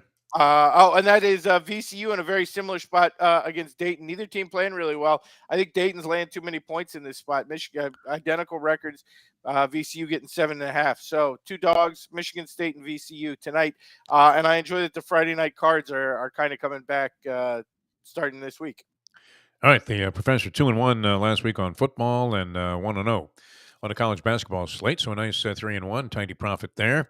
Okay, we have to get into it, and you never cease to amaze. So we'll turn the floor over to the professor and this week's edition of the Big Board. Well, we got a lot of stuff going on, Defo, and last week we sort of bounced around the board between politics and society and sports. This week, mostly sports focused because we got a lot going on, and most of it, as 2023 would expected, is terrible. So we have the big board of the awful in sports and sports media. But we'd like to start off on a good note, and that is the good news is the Miami Dolphins are in the playoffs, folks. Stunning me, both with a win and then with, let's be honest, maybe the most painful cover of the NFL season. Oh my God! As Don't the talk to me Jets about ran that. stupid Stanford play to Yeah. end the game. And honestly, if it were me, I would fire every coach who ever runs a Stanford play at the I'm end with of the you. game. But It Defo wants never that works. one. Defo thinks it Yeah. should be- Like 3 times a year now in college football, we've gotten to the point where some team gets a ridiculously stupid cover on a Stanford play, and now it's striking the NFL. So as far as I'm concerned, any coach who calls a Stanford play ever, any coach who practices a Stanford play ever, should be immediately fired. And for life from the league, I believe. And the game should be suspended in terms of the score to only count up to the point where they ran, as a polyman would put it, the Salugi play. Asterisk the Stanford play. Yeah. Anyway, so that's the good news. The Dolphins made in the playoffs, but that also leads to the bad news, which is, of course, the Dolphins-Bills game will be covered by CBS, and that means first game of the year for Jim Nantz and Tony Romo calling the Miami Dolphins, Only which real friend. is going to be physically painful from the moment he starts off with, "Hello, friends." Yeah. I don't want to listen to you, Jim Nantz. I'm not your friend. I don't want to hear you start promoting the Masters, which I'm 100% you are going to start to do right in the middle of the game. But most importantly, I don't want to hear you cry about the New England Patriots for 60 minutes, which is absolutely inevitable. You're going to start to do pretty much from the start. This would be a much more interesting game if Bill Belichick was involved here and Mac Jones and the New England Patriots. So that's the bad for Miami Dolphins fans. I personally suggest go to a bar, go to a restaurant, somewhere that has the sound off, enjoy the game, and you don't have to listen to Jim Nantz and Tony Romo. Because honestly, it would be less painful for the Dolphins to lose by TCU-like proportions and not have to listen to the sound than the Dolphins to play well and have to listen to Jim Nantz and Tony Romo for 60 minutes. I would rather get blown out than listen to Jim Nantz and Tony Romo for this game. Yeah. He's hearing footsteps anyway, not just from Iron Eagle, but Noah Eagle now too. Very much in the head of Jim Nantz. You can sense it as he's broadcasting. He's really starting to lose his grip on what he had before. So, all right, we're with you on that. What he had before wasn't any good. So again, pretty bland for me. I it's fine. And like you said, I mean, no, he's not fine. He's terrible. He makes everything worse. Terrible. Yeah. And the Masters promos, I mean, are obnoxious. It is funny. They started in the tournament's in fucking April. I mean, come on. They started in December. They haven't even gotten out of Hawaii past, yet. They're still trying to break the ice there. I genuinely wonder if after they have sex, Jim Nantz rolls over and tells his wife, honey, we're only 16 weeks away from the Masters. I think he's sleeping with Your Freddie vagina Couples. was wonderful tonight, but I was really thinking about the blooming magnolias in Augusta, Georgia. Yeah. And the symbolic start of spring the whole time. You think he whispers in her ear romantically, your vagina reminds me of 16 at Augusta? Never mind. Let's move on before we get any further into this. You were warm and wet dimension. like Ray's Creek on a lovely April afternoon tonight. Right. He was gonna go. Can I have a mulligan, man? My balls are in Ray's Creek. Oh, Jesus. Got kind of dirty on the big board. Thank you. All right, yeah, get off of that. This is what you do, Jim. Slide the next slide, Professor. This is what you do to America, Jim Nantz. And that takes us As to it's number going down a 4, very sordid path. which plays into obviously one of the big stories of the last couple of weeks. And our man Brian Flores, who obviously influencing the defense in Pittsburgh, because the Pittsburgh Steelers, after a sack, had a sack celebration where they simulated CPR on a player who had just made a sack. Which I got to say, even I think that's in a bad taste. And I just made 2 minutes worth of jokes about Jim Nantz's wife's vagina. And even I think the Pittsburgh Steelers doing a CPR sack simulation is in horrific taste. Like, who the hell would possibly have thought this was a good idea last week of all weeks? The Eagles fans are off the hook for cheering when Michael Irvin went down. Yeah. I mean, honestly, what do you always hear with Eagles fans? Oh, they booed Santa Claus. They booed Santa Claus. Darren This Dalton's is kid. much worse. Yeah. Yeah. For It's a disgrace. He was still in the hospital. He was still in the hospital at the time. This is a sack celebration. I mean, this is a sack celebration after a sack. One defender pretended to give another defender CPR. Thank God on the field. Franco Harris died before this took place. Oh, Jesus. No, really. I mean, if you were going to look at the bright side of that, if he had to see this, witness this, he would denounce any attachment to the Steelers, Mr. Steelers. I don't know that that's true because Franco Harris is the guy who spent 3 years defending Penn State after several cases of child rape. Right, so he was blinded by love. He was willing to go pretty deep in the hole on what he was willing to defend. So nobody believes I'm not Papa entirely Joe. sure that's true. But again, even we have to point out, and I have made some distasteful references on this very show. Yeah. Even I think this one. That's in poor taste. Yeah. Again, you want to do this joke next year? Okay. You Never. know, as would they never be say, appropriate. tragedy plus time equals comedy. I don't think you could do this 6 days after. They should have mooned the Queen on her deathbed. It would have been less of an atrocity. And in terms of, I don't think it's a lacking coincidence, Defo. I think we have to point fingers on this one and say, I mean, as much as I want to blame TJ Watt because he's a Watt brother, I think we got to put this on squarely on the shoulders of Brian Flores. I think, you know, this was probably something practiced by Brian Flores and his defense as they were putting together the game plan for the week. No doubt. And only to further embarrass Goodell. Not only to embarrass Goodell, because I think what we're going to see is Brian Flores turn around and sue the league for bad taste. Yeah, it could be. He would have a major case here, I guess, far less flimsy than the one that he presented before, which seems to have gone nowhere and was immediately crushed and snuffed out by the NFL's very powerful legal forces. All right, that's number 4, a good one. And we have more good news, a huge thing to celebrate this week, Defo, and that is, of course, that J.J. Watt is not playing football anymore. Feel free to tell your story walking, J.J., but even in retirement, in his first moments in retirement, J.J. Watt and his friends manages to give us just a horrific moment as Darren Ravel takes to Twitter and Instagram to show pictures that Darren Ravel had cut in front of a line of special needs children and Make-A-Wish kids to be the first to congratulate J.J. Watt on his career ending and his retirement and give him a hug, which, again, J.J. Watt and Darren Ravel actually seem to make a good couple. If Darren Ravel wanted to retire and run off to the cabin in the woods with J.J. Watt to never be seen again, I think that would be a perfectly appropriate ending. But really, you cut in front of the Make-A-Wish kids. You cut in front of the kids whose dying wish was to meet J.J. Watt on his last game. What the hell, Darren Ravel? Pretty low, yeah. He always seemed a little bit, I don't know, unscrupulous to me. These various interviews. He seems like he sucks. He seems like exactly the kind of guy. He seems like exactly the kind of guy who would travel to a completely meaningless game to go hug J.J. Watt after the game.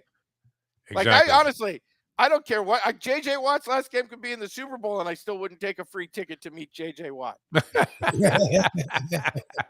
But crushing sick little kids, I mean, takes on new dimensions of to awful say, taste. hey, Make-A-Wish kid, I need to go in line first because the gram needs to see Darren Ravel be the first to congratulate J.J. Watt on his fine career.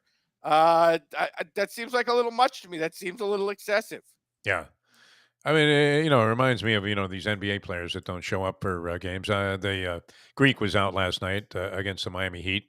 I guess he never plays back-to-backs.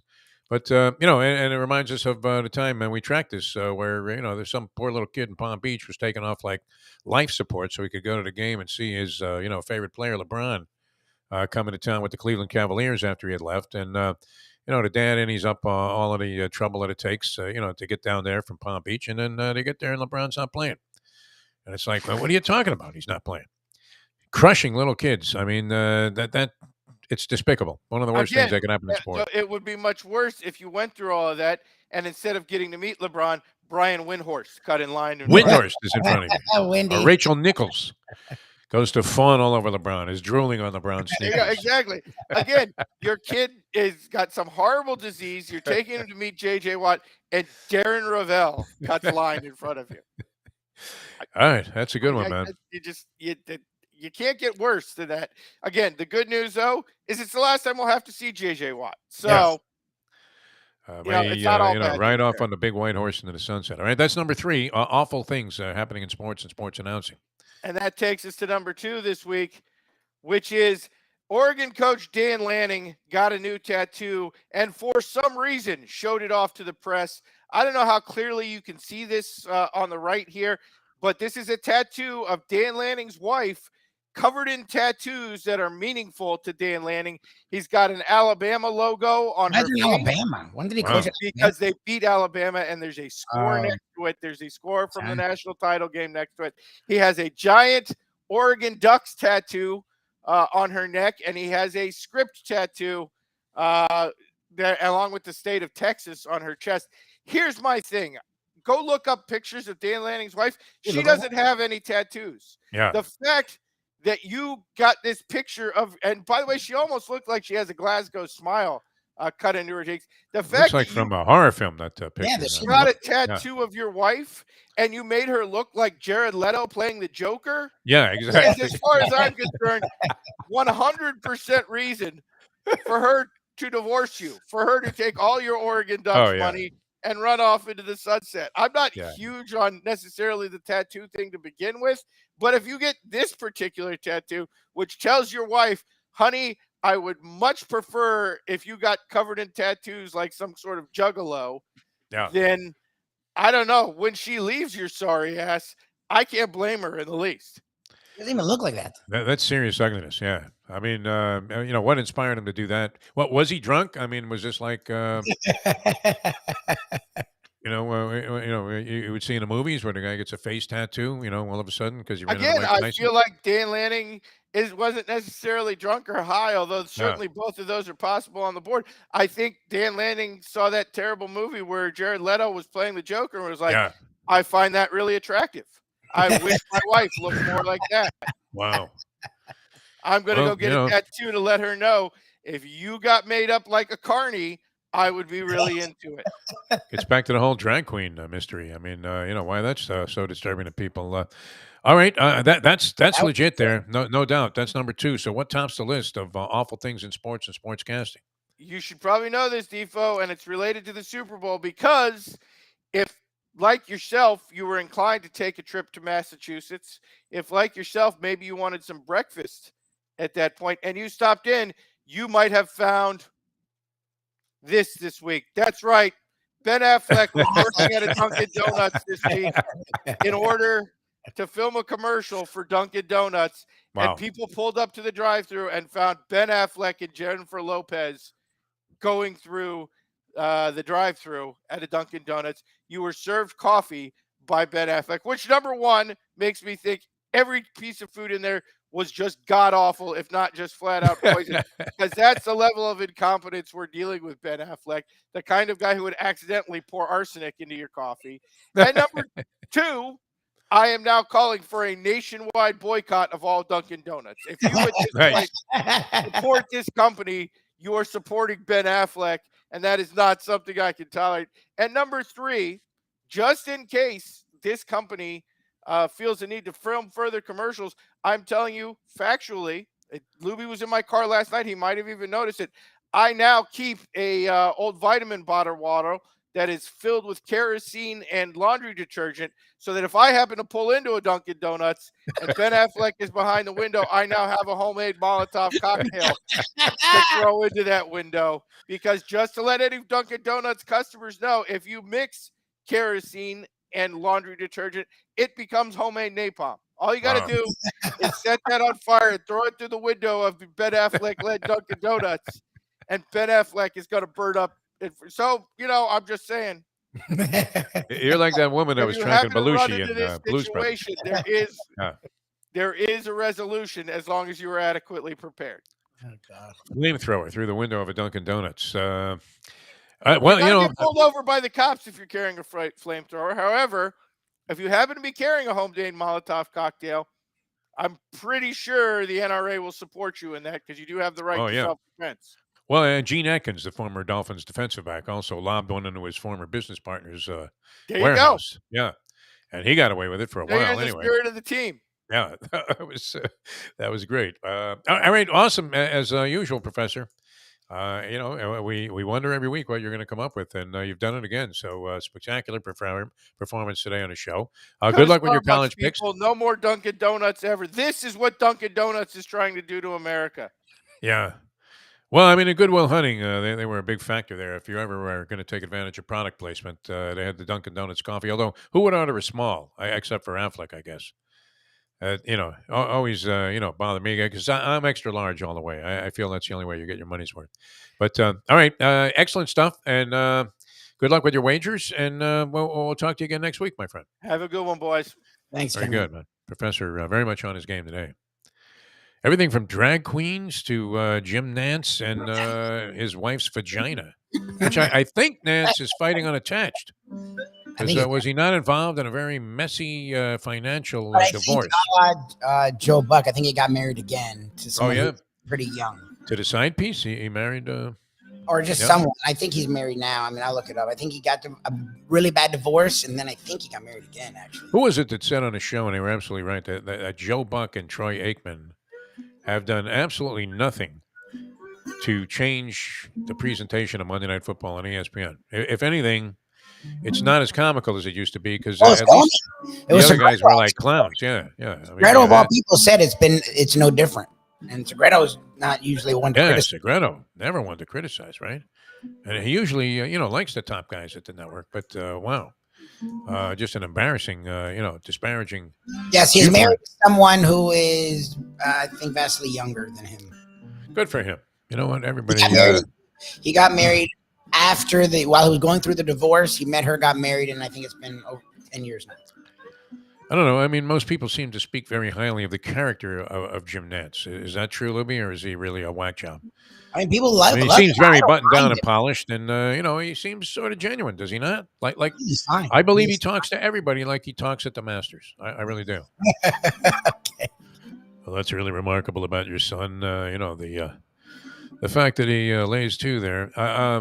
No, I mean, he is. I mean, synonymous with this thing. College basketball Final Four, right? He was always doing that.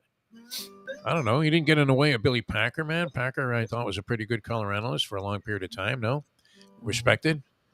Billy Packer kind of brought a little illumination to the game, the kind of stuff that we were talking about. He wasn't quite, Dick Vitale, but maybe people, you could find a balance between those two guys, right? Packer very informational. That was great. Yeah. But he had a little spark to what he was saying. It wasn't like he just droned on about technical aspects of the game. Well, they're in that 4-2. It's like, okay, great. All right, Mark Lawrence coming up, playbooksports.com. John U. Bacon, distinguished author, going to join us here on the program. And then after that, we'll stick around for a while after 9 o'clock and have Ian Eagle, who, speaking of Nance, how far off is that? I mean, Nance has to retire soon, no? Look, they didn't roll Al Michaels out of the top chair until he was in his 80s. So yes, not sure that Nance wants to go that long. I mean, well, wouldn't you want to just give it up after a while, Louie, and say, see you, friends? Honestly, do a couple of special events here and there, right? Maybe host the Oscars. All right, we'll be back with Mark Lawrence, playbooksports.com, in a moment here. Now that the time 8:28. Ponies in Style at Champions, the outstanding simulcasting room at beautiful Hialeah Park. Yes, the grand old lady of thoroughbred racing has never been more vibrant, and you can wager on the races from the top tracks around the country while enjoying a cocktail at the Brass Rail Bar or any of the fine food served throughout the facility. If poker is your game, you're covered in style, and you can play all your favorite Vegas-style games, including blackjack, craps, and roulette, in Hialeah Park's sizzling hot casino. Get a player's card when you walk through the door for all kinds of generous amenities, including our favorite, free play, when you come out to the ultimate casino and entertainment destination, Hialeah Park. Hey folks, Tony Segreto here. Since day one, Catholic Health Services has been part of Old School. And since we've started letting people know about them, it's changed their lives. You see, Catholic Health Services, while being recognized as one of the top places for stroke rehab in the country, it's also about a group of people who not just excel in what they do, from the doctors to the nurses to the therapist, on and on and on. It's how they do what they do every single day that separates them from the pack. They do it with a passion, unmatched, and the inclusion of family in every step of the process. Trust me when I tell you this. If you want the best, unmatched rehab with a special group of skilled, caring people, There is truly only one place, and that one place is Catholic Health Services. These days, we're all looking for comfort anywhere we can find it. Thank goodness for Landlubbers Raw Bar and Grill in the Plantation location, because they are making sure you are as comfortable as possible. First of all, they're not only open for delivery and pickup. All you have to do is go to landlubbersbarandgrill.com for both pickup and free delivery. Their hours have changed a little bit. Monday through Thursday from 3:30 to 10, and Friday, Saturday, and Sunday from 11:30 to 10. You're going to have the best wings in the world. You're going to have a great burger. You're going to have their amazing soups. Again, Landlubbers Raw Bar and Grill. It's nice and easy. Just go to landlubbersbarandgrill.com for both your pickup and free delivery. Thank goodness for Landlubbers for making you always feel right at home. All right. Tell me you had it, Mark Lawrence. Tell me you had the ultimate parlay, money line parlay, Jets, Bengals. Both teams had to be, 10-1 money line. It hasn't happened since 1973. I think you're probably well aware of that two double-digit underdogs have won straight up in the National Football League. So we're talking about 47 years of history. That was erased with this double whammy that took place against the chalk. And many people got buried on that. Tell me you had it. Tell me you had a little taste on the money line Jets-Bengals parlay. I tell you this, that if I had played the Jets and the Bengals on a money line parlay, I would be the lead speaker at a Gamblers Anonymous meeting. The best way to kick off your day is with Defo plus Lubie. We now return to the Defo Show. All right, welcome back to the show. Having a good time here with you. A Degenerate Friday. Later on today, Mike Mayo on the Lunchbox going to be out live at Gulfstream Park. Should be a lot of fun, and we will give you special inside information from the best of the best at how to sneak booze into various sporting events and places where otherwise you would get clobbered at the concession stands, i.e. hockey games and things of that nature, maybe concerts. This guy is the best at it, and he's going to join us on the show. You talk about a guy that should have been in Ocean's 11. It's this guy. Going to be with us on the Lunchbox. All right, always a pleasure to have this man on the program. Love his material and the way he presents it. And, of course, was way ahead of his time when it came to analytics and numerology and not only analyzing sports, but handicapping sports especially. And nice to see that his time has come where the world is obsessed with gambling. And everybody's trying to find some sort of edge. We have referenced various burial organizations that, in spite of brilliant logic, lose all the time. And we welcome to the show a guy that is a world championship handicapper and always seems to be on the money while picking a lot of underdogs for us. In fact, exclusively here on the show over a decade here of appearances. We welcome from playbooksports.com, Mr. Mark Lawrence. Mark, how are you, my friend? I'm doing just terrific, Defo. I hope you're doing well, and I hope that the handicapper that you follow religiously is not being sponsored by a cremation service company. Yeah, they got a little coffin in the corner here. I thought that was a reference to maybe a late game kick. But you're right. This guy is definitely Levitt Weinstein should be sponsoring this guy that I was quoting from actionsports.com.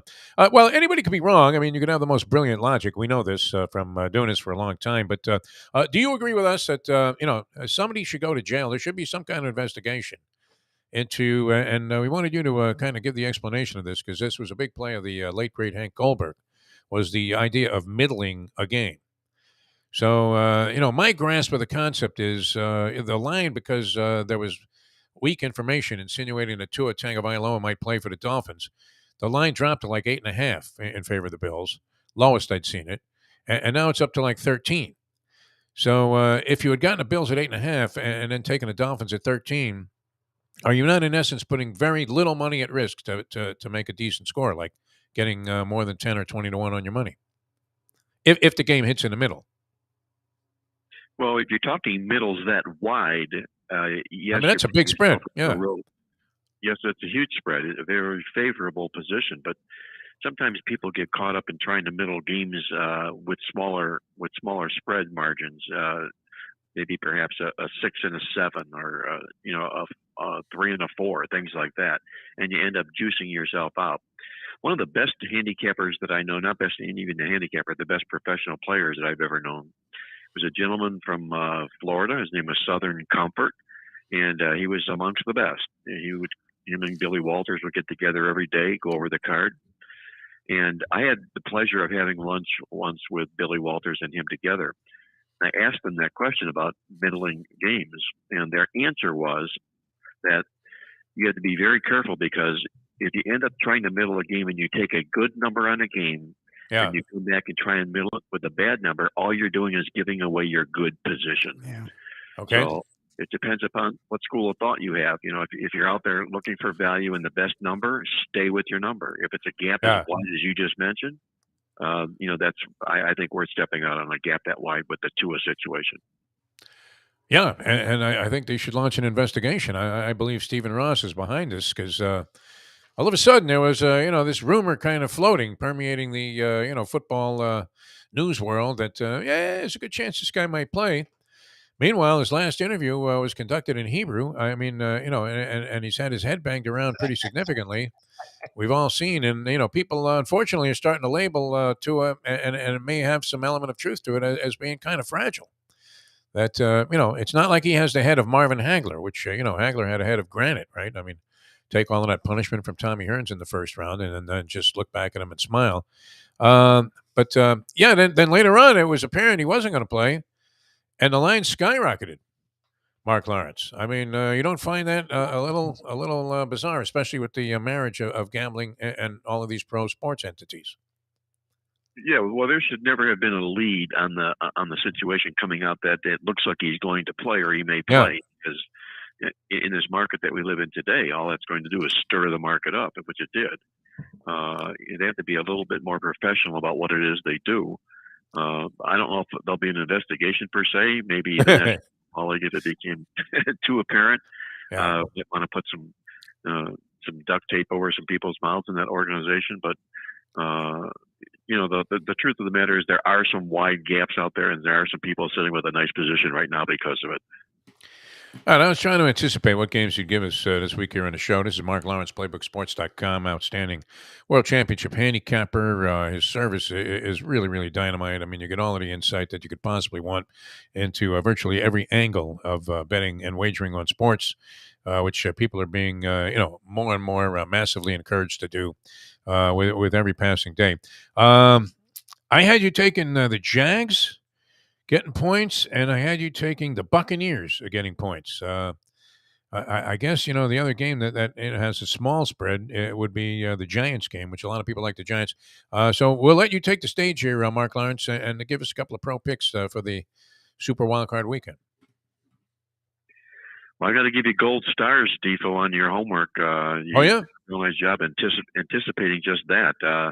While I'm not going to give you the Jags, I do like them, but the other two games we're going to talk about, the Giants and the Tampa Bay being sides and games, and I kind of call these the fraud squad plays. Nice. And what we're looking to do is to play against two frauds that are favored in playoff games that should not be.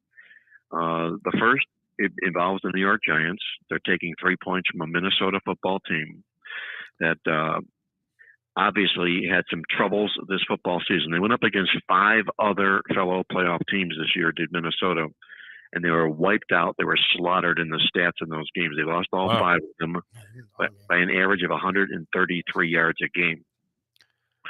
The last 9 times that Minnesota's been in the playoffs and they've faced an opponent that comes in off a loss, they've lost the money all 9 times. So you're bringing the New York Giants into this football game. Under Brian Daboll, this team has been met with tremendous success, especially as an underdog, 10-2 against the spread, taking points in football games like this. And for what it's worth, there are all 6 playoff games this week, all involve same season revenge, and they all involve the visiting road team.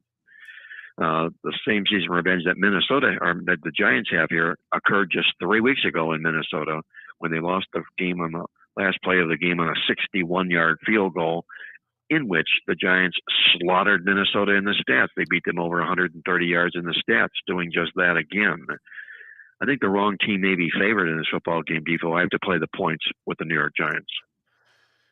You are like a lot of people in the industry, and most of the handicappers I've seen or that we've talked to feel the very same way. So, all right, we have the Giants prevailing, getting 3 points with the Minnesota Vikings, who are of the Bankman-Fried variety. according to Mark Lawrence and this week's theory. All right, and then so the Buccaneers would be the other choice. Buccaneers will be the other choice in this fraud squad expose, if you will. We're going to play against the Chargers, who come into this football game. And the same thing, if you look at the body of work of the teams that they did this year, the most important gauge is seeing how they fared against other fellow playoff teams. It doesn't matter what the Chargers did against the Denver Broncos. They can put up stats and build their stats and powder them all up, but it doesn't matter. You're playing like for like in the playoffs here. The Chargers went up against those 6 other playoff teams this year. They only won 1 football game. They're going up against the Tampa Bay football squad here that, yes, is the only team in the playoffs that has a losing record. But it's only happened 3 times in the playoffs that a home team has had a losing record, and they've won and covered the spread all 3 football games, sort of stepping up, if you will, that red-faced embarrassment role that they're in. We all know Tom Brady has never lost to the Chargers. He's been there 7 times. He's won all 7 football games. And if you take a look here, also coming into, I mentioned about the Chargers in those playoff games here. They've Cowboys. lost football games in the Are average. you talking about Bucks and Cowboys, or are you talking about Cowboys, Jags? Because I like both. I'm talking about the Bucks and the Chargers here. Okay. Bucks. So you look at Bucks, the Cowboys. Chargers. Bucks. Yes. Yeah, the Bucks are playing the Cowboys. Bucks and Cowboys. Right. Oh, well, you know what I just did? I just previewed you on the Chargers game is what I did. Yeah, I agree with you on that as well, but I just wanted to make sure. Okay, but stay with me. Stay with me here on the Tampa Bay side because what we're doing here is we're also fading the Dallas Cowboys much the same way. If you take a look at the Dallas Cowboys and what they've done here is they lead the league in turnovers coming into this football game. And we all know that. But there's a murder angle in the game, which has come up 15 times in the playoffs. Only won 1 time. And all it simply is you fade a team in the playoffs that's on the road when they're coming off a season-ending loss of 14 or more points. 15 times teams have gone out doing that. They've won the money only once. They're 1 in 14 against the spread. Again, I'm going to go back to Tampa Bay in this football game and tell you about all that record about being a losing team at home as a dog. I think Dallas has got problems here right now, especially with Dak Prescott, who has never won a playoff game. He's been in 4 of them. He's lost all 4 on the scoreboard. He's lost all 4 against the spread. Wrap it all up. The fraud team here is the Dallas Cowboys. Hence, we'll take the Tampa Bay Bucks plus the points. Brilliant. As always, Mark Lawrence, we thank you so much for being with us. Playbooksports.com, all kinds of great stuff. College basketball in vogue. I mean, you guys do it all and do it with the same kind of authority and enthusiasm that, has obviously been witnessed here in the logic behind your plays this week. How can people get more involved with Playbooksports.com? Well, what we did this week, Defo, is we published what we call the NFL Playoff Guide, and a lot of great stats in there. We tear down how every team did against every other playoff team, how every coach has done in the playoffs, how every quarterback has done in the playoffs. A lot of great readings. You want to get your hands on that in time for the games this weekend. The NFL Playoff Guide, you can check it out at playbooksports.com. You're a great American, Mark Lawrence. I mean, have you considered 2024? Throwing your hat in the ring there? Looks like both guys are in trouble. Leaders, and you would be able to analyze. I mean, you'd have the only accurate polls that ever came out. We're all about it. Yeah, I mean, who would fight more for the underdog than you? Mark Lawrence. You do it every week. You're on the show. It's great. All right, thanks. I'm going to start that campaign, Lawrence, in 2024. Thanks for being with us, Mark. It's always a pleasure. Hey, thank you, Defo. You got using Mike. You have a great weekend. Take care and be well. Bye-bye. Thanks. All right. It's not a bad idea, Lubie. It's not Mark Lawrence for president. Man, he knows his stuff. Man. I was confused there also. Did we talk him out of like a theory because he was referencing the other game? He was combining was he? both games with a very similar theory, and it's where we are. I mean, a lot of people aren't there, but it's where we are. Yeah, because I thought he was saying that the Bucks were playing the. He was. He kept saying Chargers because he was. He thinks both Cowboys and Chargers are frauds. Are in the same boat. Yeah, because I knew he would like all 3 dogs. And both in those low spread games, especially. Yes. All right, we're going to be joined by John U. Bacon, man, great guy, and then Iron Eagle after that. We'll stick around after 9 o'clock today here on a Degenerate Friday. Jeff DeForest, Mike Lubie. It's 12 o'clock today. Mike Mayo in the lunchbox live from Gulfstream Park. That's always a gas. And we'll be back with John U. Bacon in a moment. Now that. The time. It's 8:45. Folks, Tony Segreto here. Let me ask you a question. What do you look for when you go out to eat? Good food, obviously, friendly atmosphere, not too loud, but good energy, reasonable prices, and a place where you feel comfortable.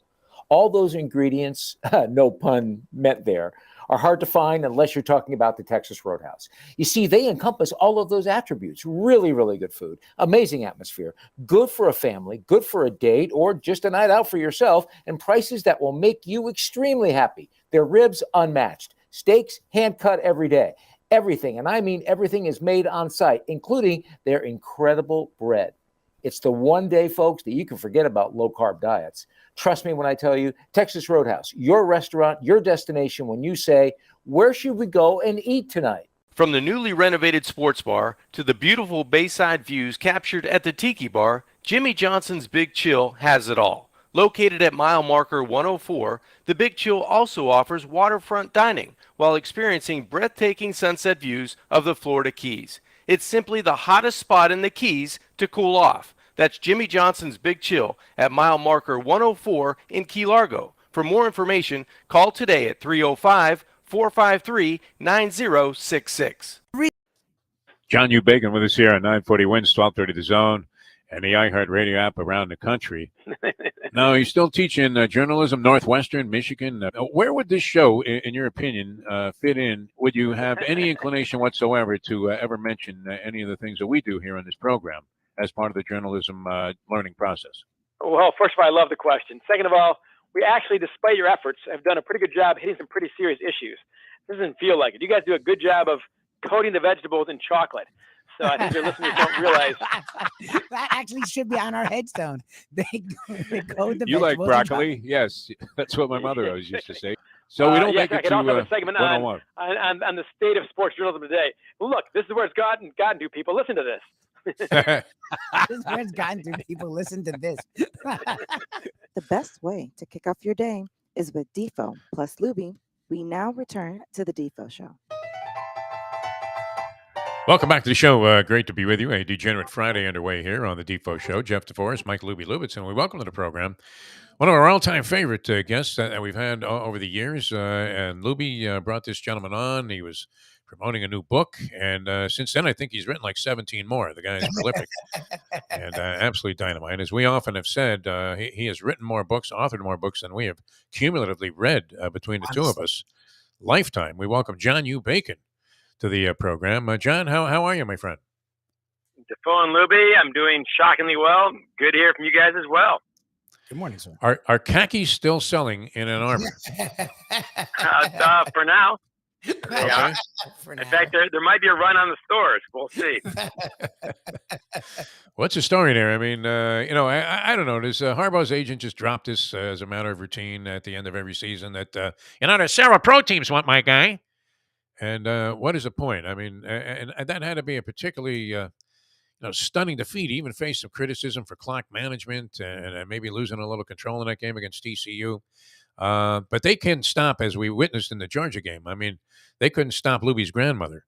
And yet Michigan, who seemed to have just overwhelming, power over the TCU team, in terms of just overall strength and the ability to punish somebody, ended up losing that game. So what was the reaction around Ann Arbor, and have people gotten over it yet, John U. Bacon?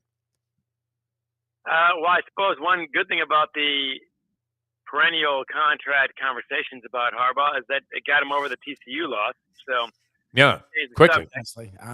You are exactly. You are correct. I mean, this team seemed like a team of destiny, just smoking Ohio State at Ohio State, first time in 20 years. They won anything, let alone thrashed them. Yeah. And what happens? They turn around at TCU, 2 pick sixes, and pummeling the ball on first and goal from the 1 with a linebacker who normally did not handle the ball, a bigger guy than what they've got. So that's why they tried it, I guess. So right there, 21 points. They still had a chance to win. But it shows you 2 things. One, how much Michigan threw that game away. and two, that TCU just wasn't that good. They should have crushed Michigan by 20 or 30 with that backdrop. So anyway, I wasn't that surprised by the Georgia game, although the volume of it, holy mackerel, that's the most lopsided title game ever by a long shot. Yeah. Just saying something. But anyway, so that's that. And then I'll say this. I'll give you three eras. The first era, Harbaugh, 2015 through 2020. Every year, the NFL is after him, and every year he didn't return any calls, no responses. Whatever the NFL rumors were, they were not generated by him.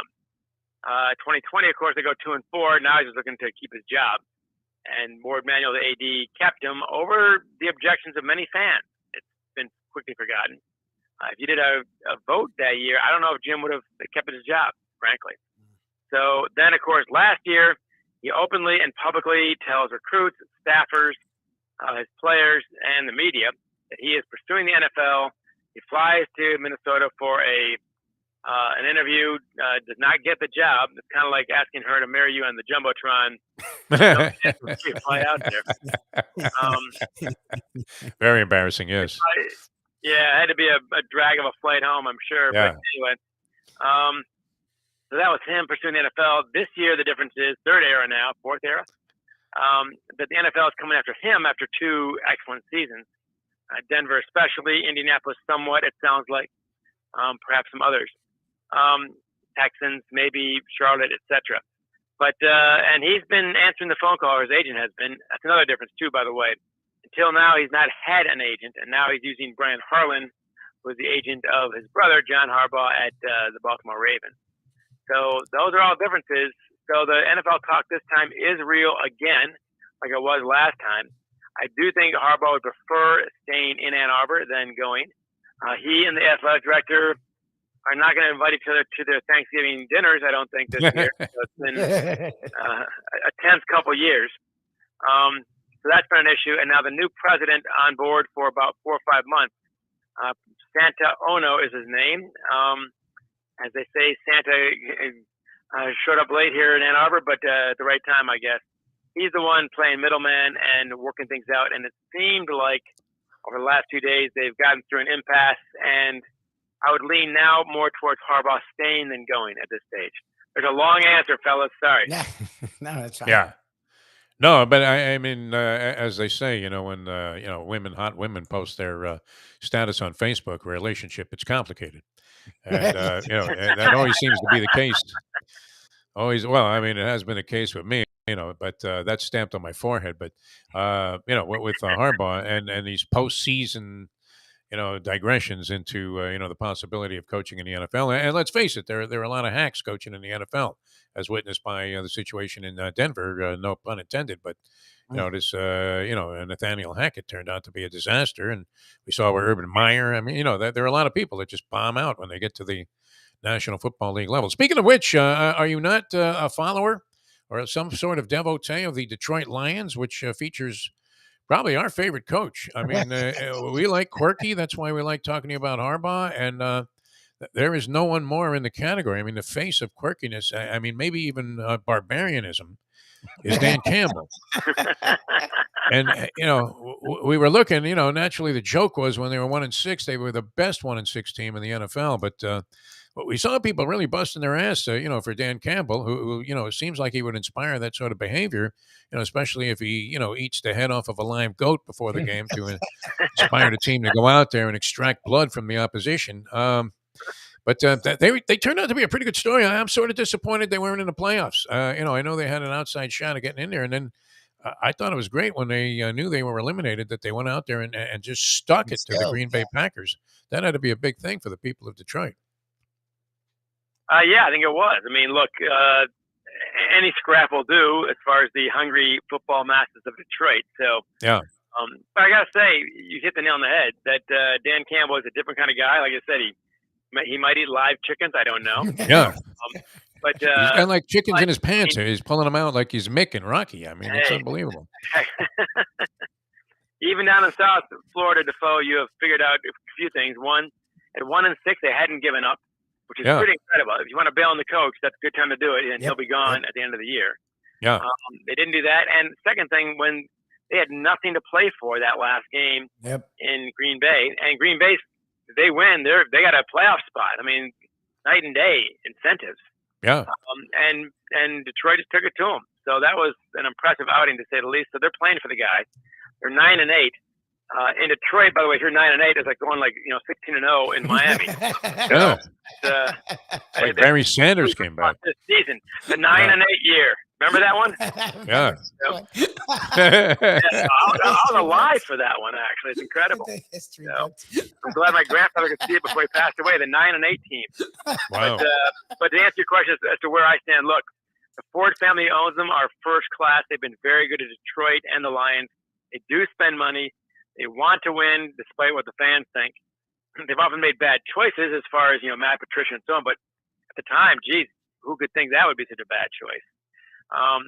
But to answer your question about my devotion and so on, I have been Lions free since 1981. It's a healthy place to be. Yeah, I would imagine that's a good feeling. I mean, like eradicating any form of demon, a veritable exorcism. And when that happened, did you end up spitting up some pea soup? I try to keep my friends off the ledge. That's the main thing. It's Charlie Brown and Lucy. It's like, fellas, look, I love you. It's Lucy. You're not kicking the ball. You're not going to the playoffs. You're just not. John, so look, and we talked with you a lot about college football. I know you do a lot with college football. A historian in a sense. We've talked with you about how, it just felt it was hard to crash the party, even for a Michigan. And it seems like they've sort of gotten in there. You saw Cincinnati last year, TCU. Yeah, they get pummeled eventually, but the fact that they made it, to me, now with NIL and transfer portal, is it getting a little bit more level? I scoffed at that. I thought the heavyweights would continue to separate, but we're seeing via the transfer portal, a lot of these programs sort of mix it up a little bit.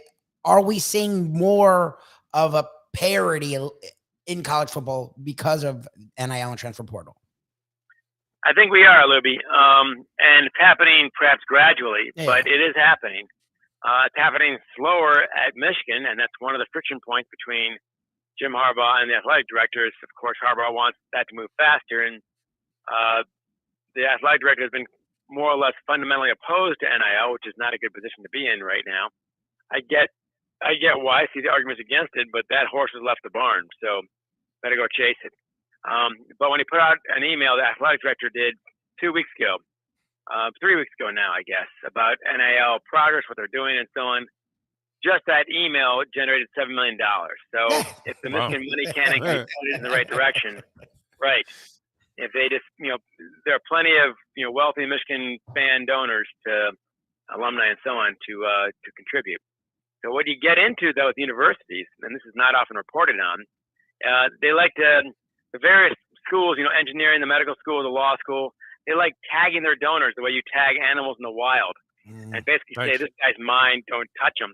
And so they don't want the guy, Stephen Ross, for example, who owns the Miami Dolphins.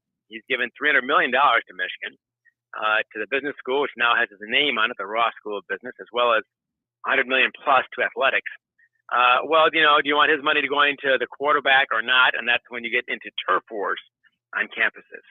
So that is happening at Michigan for sure. So I think it will ultimately happen that way, Lubie, once Michigan gets out of its own way. We love pandemonium. I think it's part of what makes sport great, especially. Why are you always calling me, man? Right? What are you working on, John? What's the latest project? I don't know how many Michigan football fans you've got down there, but I think it's the pandemonium aspect and the Schadenfreude. That's what we're selling. It was a favorite word of a new book. Yeah, what do you got? We're going to a new book on the sinking of the Edmund Fitzgerald. How about that for metaphors? Since we're shifting gears here. Yes, a nice one. So that would be out in 3 years. I got a 3-year deadline. That never happens for me. Right. So that'll be a fun change of pace. Very nice. 3 years. I hope it was a fat advance also, with maybe like a Bobby Bonilla clause in there where you get the same money every year until it's published. Yeah, I'm not quite the Bobby Bonilla of authors. No, we're not there. So, John, always a pleasure, man. Author day that Bobby Bonilla gets his whatever it is, $5-10 million a day for doing nothing. It's fantastic, man. I mean, to By the way, find this kind of work. he was uniquely unpleasant as a person to interview. By the way, I want that known. Uniquely. We had him here for a while. Yeah. I mean, he made Barry Bonds seem like he was, Sweetheart. Clooney. I mean, in terms of availability. Thanks. Always a pleasure, John. You're a great American, Hey, and we love talking to you. I got to be talking next week when this thing settles out. So Works for me. All right, John. Definitely give you a call for All right, sure, take man. care, guys. You will. All right, John U. Bacon, man, one of our favorites on the program.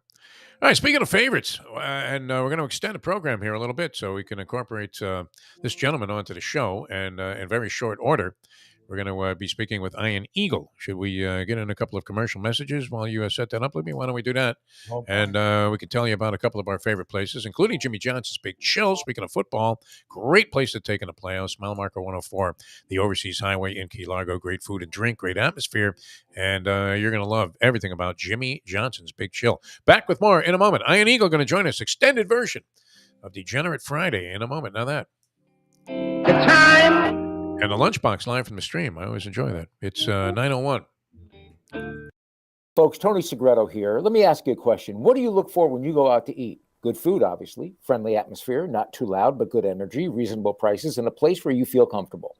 All those ingredients, no pun meant there, are hard to find unless you're talking about the Texas Roadhouse. You see, they encompass all of those attributes. Really, really good food, amazing atmosphere, good for a family, good for a date, or just a night out for yourself, and prices that will make you extremely happy. Their ribs unmatched, steaks hand-cut every day. Everything, and I mean everything, is made on site, including their incredible bread. It's the one day, folks, that you can forget about low-carb diets.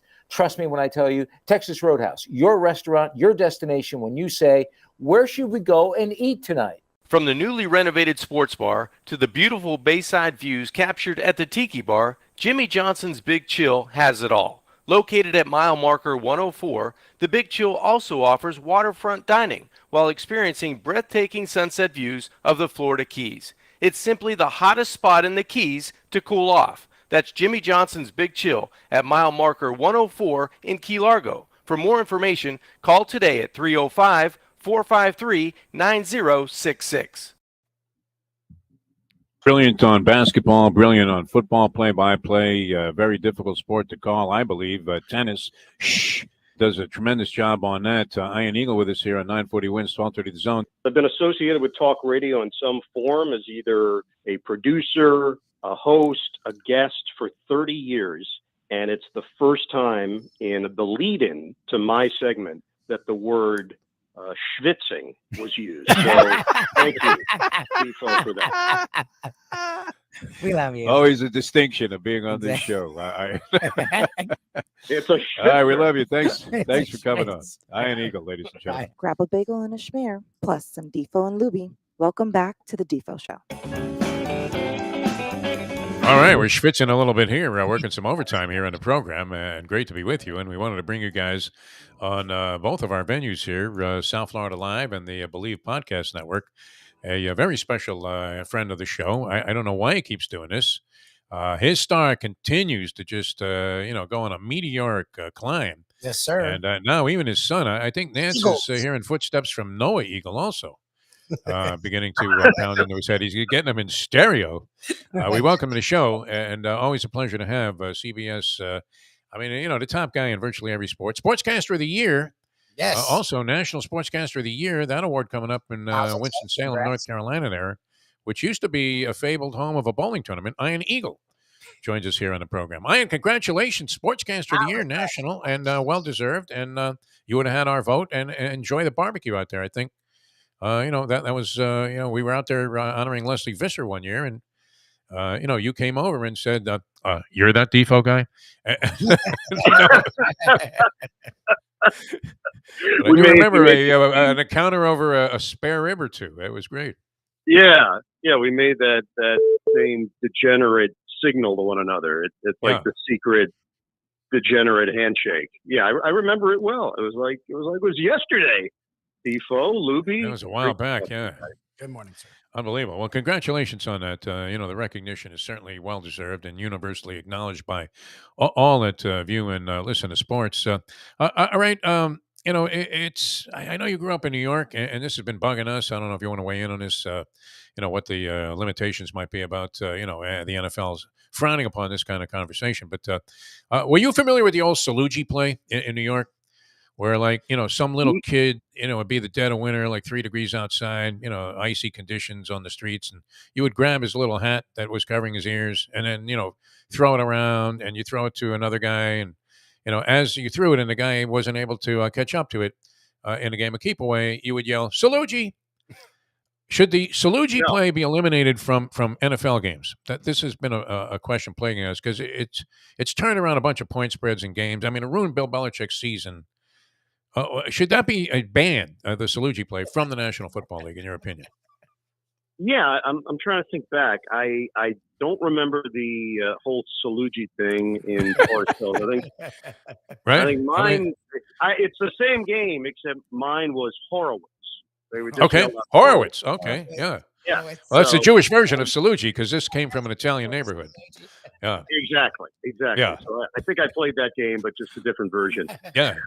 So the idea being of just trying to chuck it upstairs to draw some kind of defensive pass interference is that the theory here? No, the Stanford play. They do the Stanford band play at the end of the game. Right? Chuck it around. Yes. Yeah, come on. He lost the spread. It's obviously gambling related. Defo had the Jets, and that stupid safety ruined him, so he can't stop talking about it. But, I mean, it also, think about it. For Bill Belichick to miss the playoffs based on a clown play in that game against the Raiders is preposterous. I mean, isn't that not the sign that your career is falling apart? When you're having to do pro wrestling on TV, on some channel in Utica, and then it's like, okay, I'm nearing the end. No, I mean, well, that would be a fine job. I would have no issue taking that job. From the Utica Armory, Charles Davis. Here's my issue with your perspective on this play. If it happened against you, I would say, of course, I understand where you're coming from. The fact of the matter is the team that you had actually did the Salugi play. Yes. So you have no ground to stand on right now. New England obviously should not have even attempted it, and it was 2 guys making 2 incredibly poor decisions in that moment. That was not the play that was called. They didn't say, hey, chuck it around. It just ended up becoming that. If you're talking about Miami and New England, the game that Dan Fouts and I worked with Ryan Tannehill and Kenyon Drake and Rob Gronkowski, that's a different issue entirely. But that was great. The team you had tried it for no apparent logic. I think your argument is thrown out on that basis alone. Salugi. I tried. I left a message about the Salugi play with Troy Vincent, and naturally my calls to Goodell were met with great resistance at the front desk. So I never got by the switchboard on that. Ian Eagle, our special guest here on the program, as we're here on South Florida Live and also the Believe podcast network. All right. I mean, a lot of great storylines always going into the postseason, expanded postseason this year. I thought the regular season was wildly entertaining, Ian, and you got to see a lot of things. What are some of the things going into this postseason that really spark your curiosity as themes that might play out? Yeah, agreed with you, by the way, on regular season. I thought they had a lot of intriguing narratives throughout the year. There was this general feeling that there was no one specific great team, and you had a bunch of really good teams, certainly in the NFC. The idea that Philadelphia could get clipped, very possible. San Francisco with Brock Purdy at quarterback now is a sexy pick coming out of the NFC. In the AFC, we know it's 3 teams that dominate the headlines, and clearly Buffalo, Kansas City, and Cincinnati, in any order you want to put them in, capable of moving on and advancing to the Super Bowl. I always look at this NFL slate, and I'm curious if a quarterback just gets really hot. Joe Burrow last year, you could feel it. Things were changing in Cincinnati, and Burrow had that look. He had that vibe. Could a Justin Herbert, I don't know if the Chargers are good enough to do this, but Herbert is certainly good enough to just go on one of those runs where you start focusing on him and this team in a different light because he can make every throw. He can do dynamic things, and he probably belongs in that category of elite quarterbacks in the NFL. But Jacksonville is playing with a lot of confidence, and great story with Doug Peterson taking over and Trevor Lawrence coming into his own in year 2. The defense is really what got them into the postseason because of their performance against Tennessee last week. And then in the NFC, Dallas, I just have no idea what to expect. I saw them in person in Nashville a couple of weeks ago. I was underwhelmed in a game that you just thought they would roll against a bunch of second-teamers with Tennessee, and they didn't. It was a game that came down to the fourth quarter, and they had to eke out the win to move on to Week 18, only to lose to Washington. And then Tom Brady. It's still him. Any way you slice it, it's still him. So do you trust Tom Brady in the fourth quarter of a playoff game, or do you trust Dak Prescott in the fourth quarter of a playoff game? Really good, legitimate questions going into Super Wildcard Weekend. All right, we have to tap into what could be putting you also in jeopardy in terms of inside information. I don't want to go Martha Stewart on this, but are you going to be doing the game, the Bills and the Dolphins game? Is that a possibility that we'll get to enjoy your call? Oh, that's Nance? No. Oh, okay.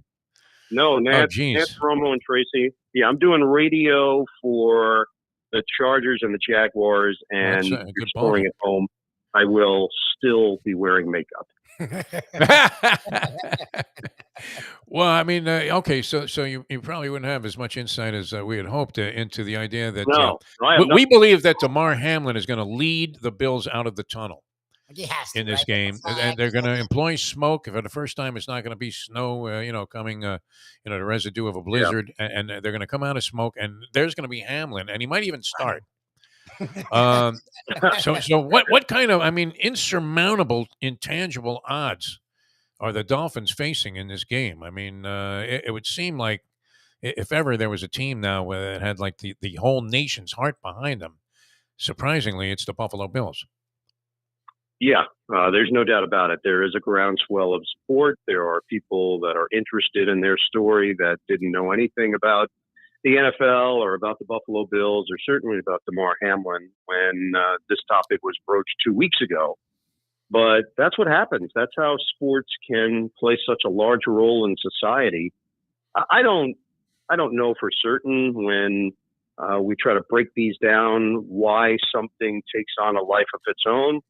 I would say if that game, if something happened with a player in the NFL at that level, it was certainly going to be a huge story no matter what.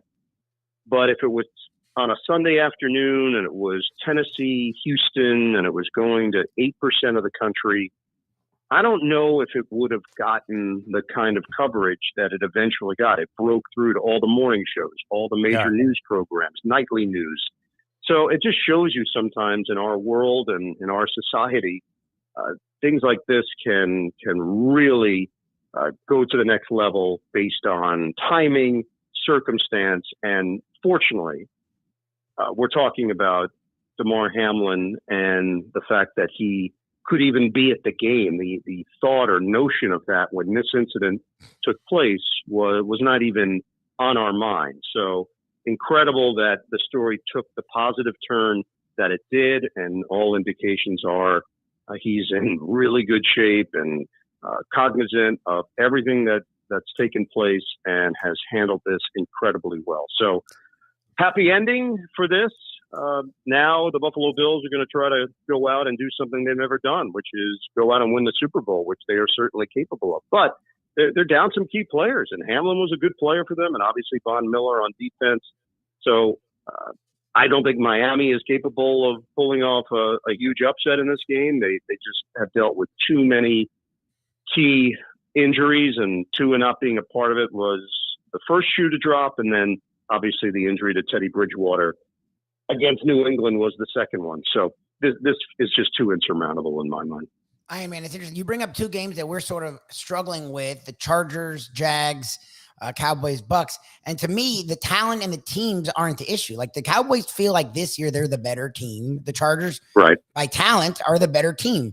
The problem comes down to the coaching. Yeah, it's not like Todd Bowles set the world on fire, but Mike McCarthy, and Brandon Staley Brandon Staley's a guy that every week people wonder how he keeps his job. What do you do with coaching at this point of the season? Like, coaching should matter. Yeah. Peterson has the edge there, but the Chargers are the better team. No, I think it does matter, and I think there is something to be said for who do you trust in the big moments, and that's not only at the quarterback position, but that's in the decision-making area, and that's what you're alluding to, Lubie, that Dallas right now, I don't know if you can trust them. There's this general feeling that they don't have the right command on situations when it matters most. Fair, unfair, it's going to play out this weekend, and we're going to know for sure. It's not like you could walk away from this season and look at the Tampa Bay Buccaneers as world beaters. They got just enough to get into the playoffs. Tom Brady still throwing the football well. It's an amazing story when you take a step back. For him to be doing what he's doing at this age, at this level, it's hard to believe. It's unfathomable, to be perfectly honest, that he's doing it. But with that said, they didn't have a very good season. By all accounts, Dallas should be the favorite in this game, but there were too many missteps along the way, and we fall victim to it. We all do. What you see in week 17 and 18, the assumption is that's going to be the carryover into the postseason, and that's not always the case. It's not always the hottest team at the end of the regular season that goes on a run in the postseason. Sometimes it's flipped. Sometimes the team that struggled to get there turns it on when necessary. And then other times, we mentioned it before with Joe Burrow, the year that Joe Flacco went out and got it done for the Baltimore Ravens. It was the best stretch of football in his life. Yeah. And it just happened to be in the playoffs. So I understand where you're coming from. The fact that Trevor Lawrence is doing this for the first time and Herbert is doing this for the first time, we expect those guys to play meaningful football games for the next 10 years. The question now is which guy is going to get to the next level first, and this game will help dictate that. All right. Speaking of quarterbacks, naturally there's some questions about the guy that was supposed to be out there for the Dolphins. You'll be happy to know I fired my sports service after they recommended TCU with the points and on the money line in the game against Georgia. And I went back to matters of the occult. So I was down in Hialeah, and I saw my, fortune teller, Madam Selena. She's great. 103rd Street, if you're ever in town and you want to, find out what's going to go on the next day of the game. Dynamite on this. She's lovely. Yeah, and she said a couple of things of interest out of the sporting world, that these orcas, I don't know if you're in Jacksonville yet, Ian, but like giant whales are washing up, unfortunately on the beach all throughout the sort of northeast coast of Florida. And she immediately equated that to a symbol that the Dolphins were dead meat if they start Skylar Thompson at quarterback, which obviously the odds makers are reflecting that, or the way the wagering is going. Tua, I mean, we don't know what to say quite yet.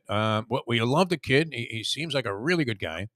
Did a lot of good things this year, and at times, he left open to question whether or not he was somebody that you want to invest like hundreds of millions of dollars in and carry the load into the future. And unfortunately, the last time I saw a head bounce like that, and I don't mean to make light of the situation, it was Killer Kowalski had a fistful of Bobby Valentine's hair, and he kept pounding him into the turnbuckle, again and again and again. And the ricochet, you would have thought there was no way that this match could continue. And of course, the ref let it go on. But I mean, what would you make of this whole Tua, situation where, there was some speculation that he might even play this week. And then all of a sudden, they interviewed him and he was speaking in Hebrew. Yeah. There's a lot there, Ian. There's a lot there to work with. Yeah. Where does he supposed to Yeah, I start? mean, there's Bobby Valentine, Where Kowalski. do I start? Do I start with Killer Kowalski? Do I end it? Is that my ender? I'm not sure. I mean, a fistful of Valentine's hair. This guy was shaking him up right into the turnbuckle. Yeah, you said who? Which Valentine was that? That wasn't Bobby Valentine, was it? Yeah, it might not have been. I don't know. My recollection, I still think I'm seeing Monsoon and San Martino getting it together. So week 17, we had the Miami-New England matchup. And that meant we sat down with Mike McDaniel and players, Teddy Bridgewater before the injury. And look, it's clearly the topic of conversation with this organization because they have to make some major decisions moving forward in regards to Tua. I think there is a little bit of a misconception as to how all of this works and the league's role in all this. The reality is it comes down to Tua. It will be his choice. And of course, the Miami doctors play a large role because of the protocol and the way things are set up. And Tua's got his own doctors, and he's got his own crew and his own team that will evaluate where he stands and how he feels.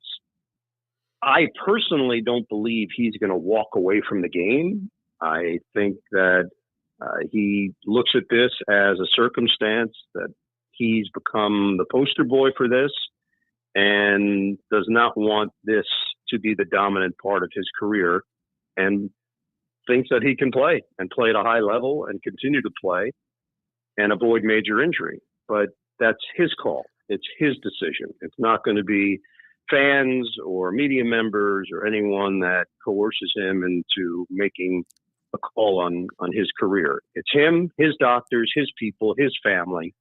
And that's where we stand. Obviously, he's not in a state where he can play now.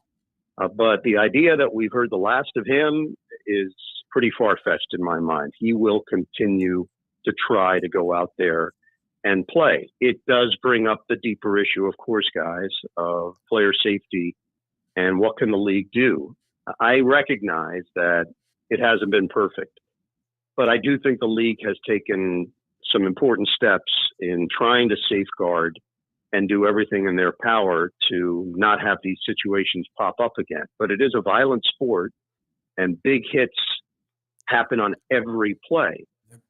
Every player has a different threshold in how they absorb those hits. And with Tua, what we've seen is, unfortunately, too many of these examples of him not being able to come back out and play. I was really happy for the young man that the previous narrative for him was that he couldn't play at this level and he couldn't be a star and he might have been a bust. And that's not the case. He's not. He can play. And he and Mike McDaniel did find something that worked. They played a fun brand of football for a long stretch of time. It just didn't end the way that they would have hoped. My sense, my gut, the relationship continues and they figure out a way to keep this thing going next year and hope that this is not the topic of conversation that it has been this year, that it won't be next year. Yeah, I mean, everybody does root for this kid. He seems like a really genuinely good egg, and he was having some really brilliant moments.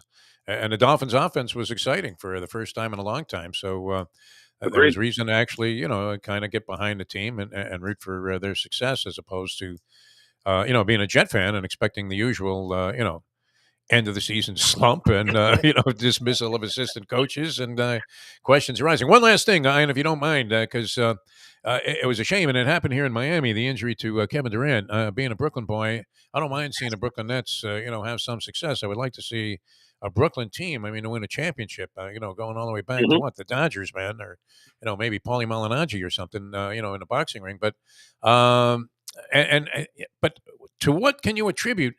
I mean, speaking of matters of the occult, Kyrie Irving somehow coming back to earth, as flat as it may be. Is there a rationale behind? I mean, what happened to this guy, man? All of a sudden, he went from being like, completely out in space, maybe even, beyond the planet Lovetron, and he's settled into having like a really good season. What happened there? Yeah, he's had an all-star season, and there's been very little drama since Jock Vaughn took over as head coach of the team. I think that obviously has played a large role in all of this, that he has been a stabilizer. He's gotten on the same page with KD and Kyrie. He recognizes the accountability part of it, and he is the same guy every day. Jock is a positive ball of energy. That's his approach, and it's always been his approach, but it's exactly what this team needed, and they've responded to it. Now, the KD injury obviously plays a big part in what the next 3 weeks might look at in terms of record, but as far as big picture, they're fun and competitive, and excellent chemistry and like one another. And they have been very much a surprise in that department because everybody had already written them off that this team wasn't going to work. The dynamic isn't working, and it is. So how does it all develop come playoff time? I think they're gearing in the right direction because of Kyrie's attitude, his buy-in, and the fact that they do want to prove people wrong. Maybe it's been circuitous in the way that they got here, but here we are finally talking about a team for what they're doing on the court and not all the shenanigans that have been happening off the court. And always a pleasure. This just flashed across our little newswire here. George Santos has announced that he will be starting for the Ravens in place of Lamar Jackson. Huge. And he was actually third on the depth chart there behind Huntley. Yeah, no, I knew he was a volleyball star at Farouk, so it's a good leap, but he can do it. I think he teamed with Karch Karai at one point and won a gold medal. We invented John Lovitz, to Congress. It's great out of New York City. I hope he wasn't serving Left Rack City. What district was this guy from? He's from Long Queens? Island. Oh, okay. Yeah, that's the ticket. That's the ticket, right? All right, excellent stuff as always, Ian. We appreciate you taking time to be with us. It's an honor and a pleasure for us to have a man of your distinction on the show, and thanks, so much for joining us. Always love talking to you. Thank you for not bringing up any kind of communist leader. No dictator. You didn't do it this time, but that's okay. That's fine. That leaves us room for next time. Yeah, I mean, Putin's a dirty word right now, so you're reluctant to go there.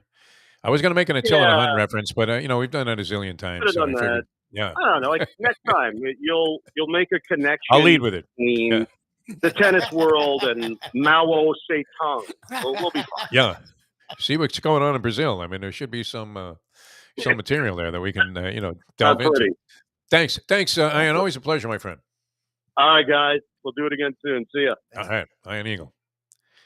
This guy, I mean, could do anything in broadcasting, could he not? It's almost like he has to tone it down to do the play-by-play at the excellent level that he does, because it would be great if he could just embellish everything like he does in general conversation. Fantastic there. Was he implying? I mean, I didn't want to put it that way, because it's probably difficult for him being a representative of the Brooklyn Nets organization as their play-by-play voice on their television broadcasts. But was Steve Nash really like like a nice guy version of Urban Meyer? Was he that clueless?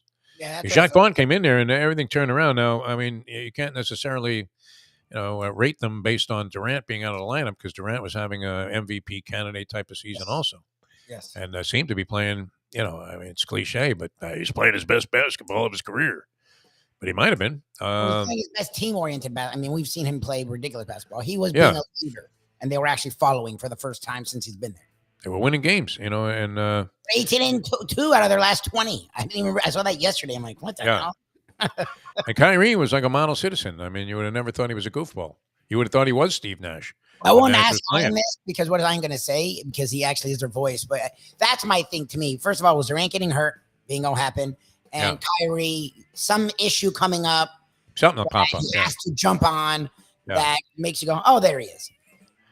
Yeah. Trump will be brought up on charges, and it'll turn out he's a flaming right-wing Republican. Which he could be anyway with his position on certain things.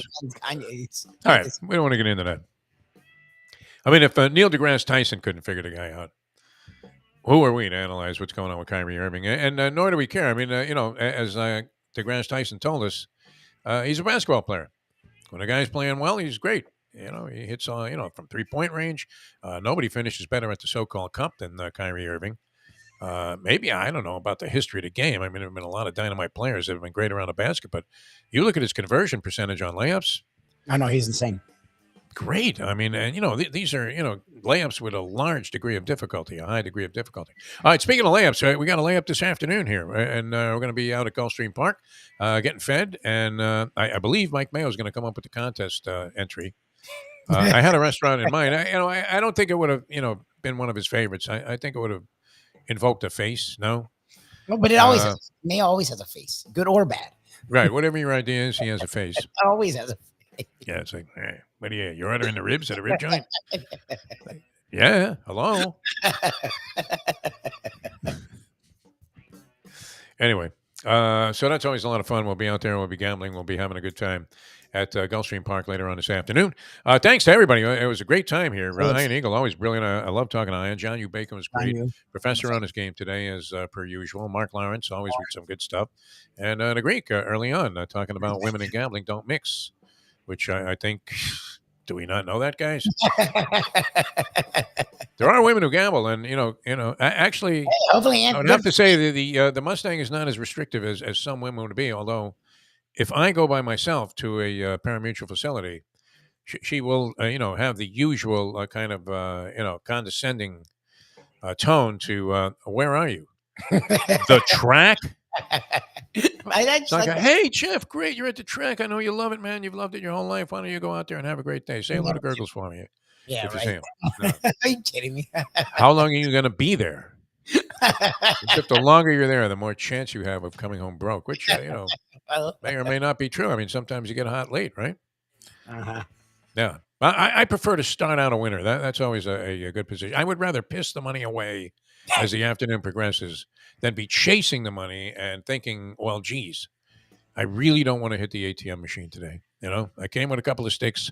Probably wasn't enough of a bankroll to survive my $50 a race wagering patterns. And you know what? So you lose 3-4 races. Next thing you know, you can't buy a hot dog, Libby.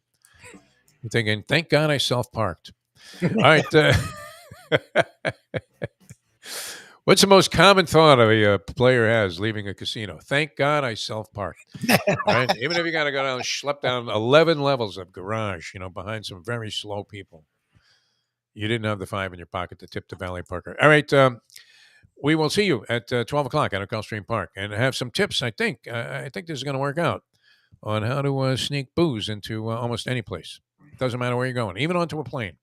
All right. See you next time as we leave you know that. The time. It's 9:31. Let's go to eat a damn snack. Look what they done to my soul.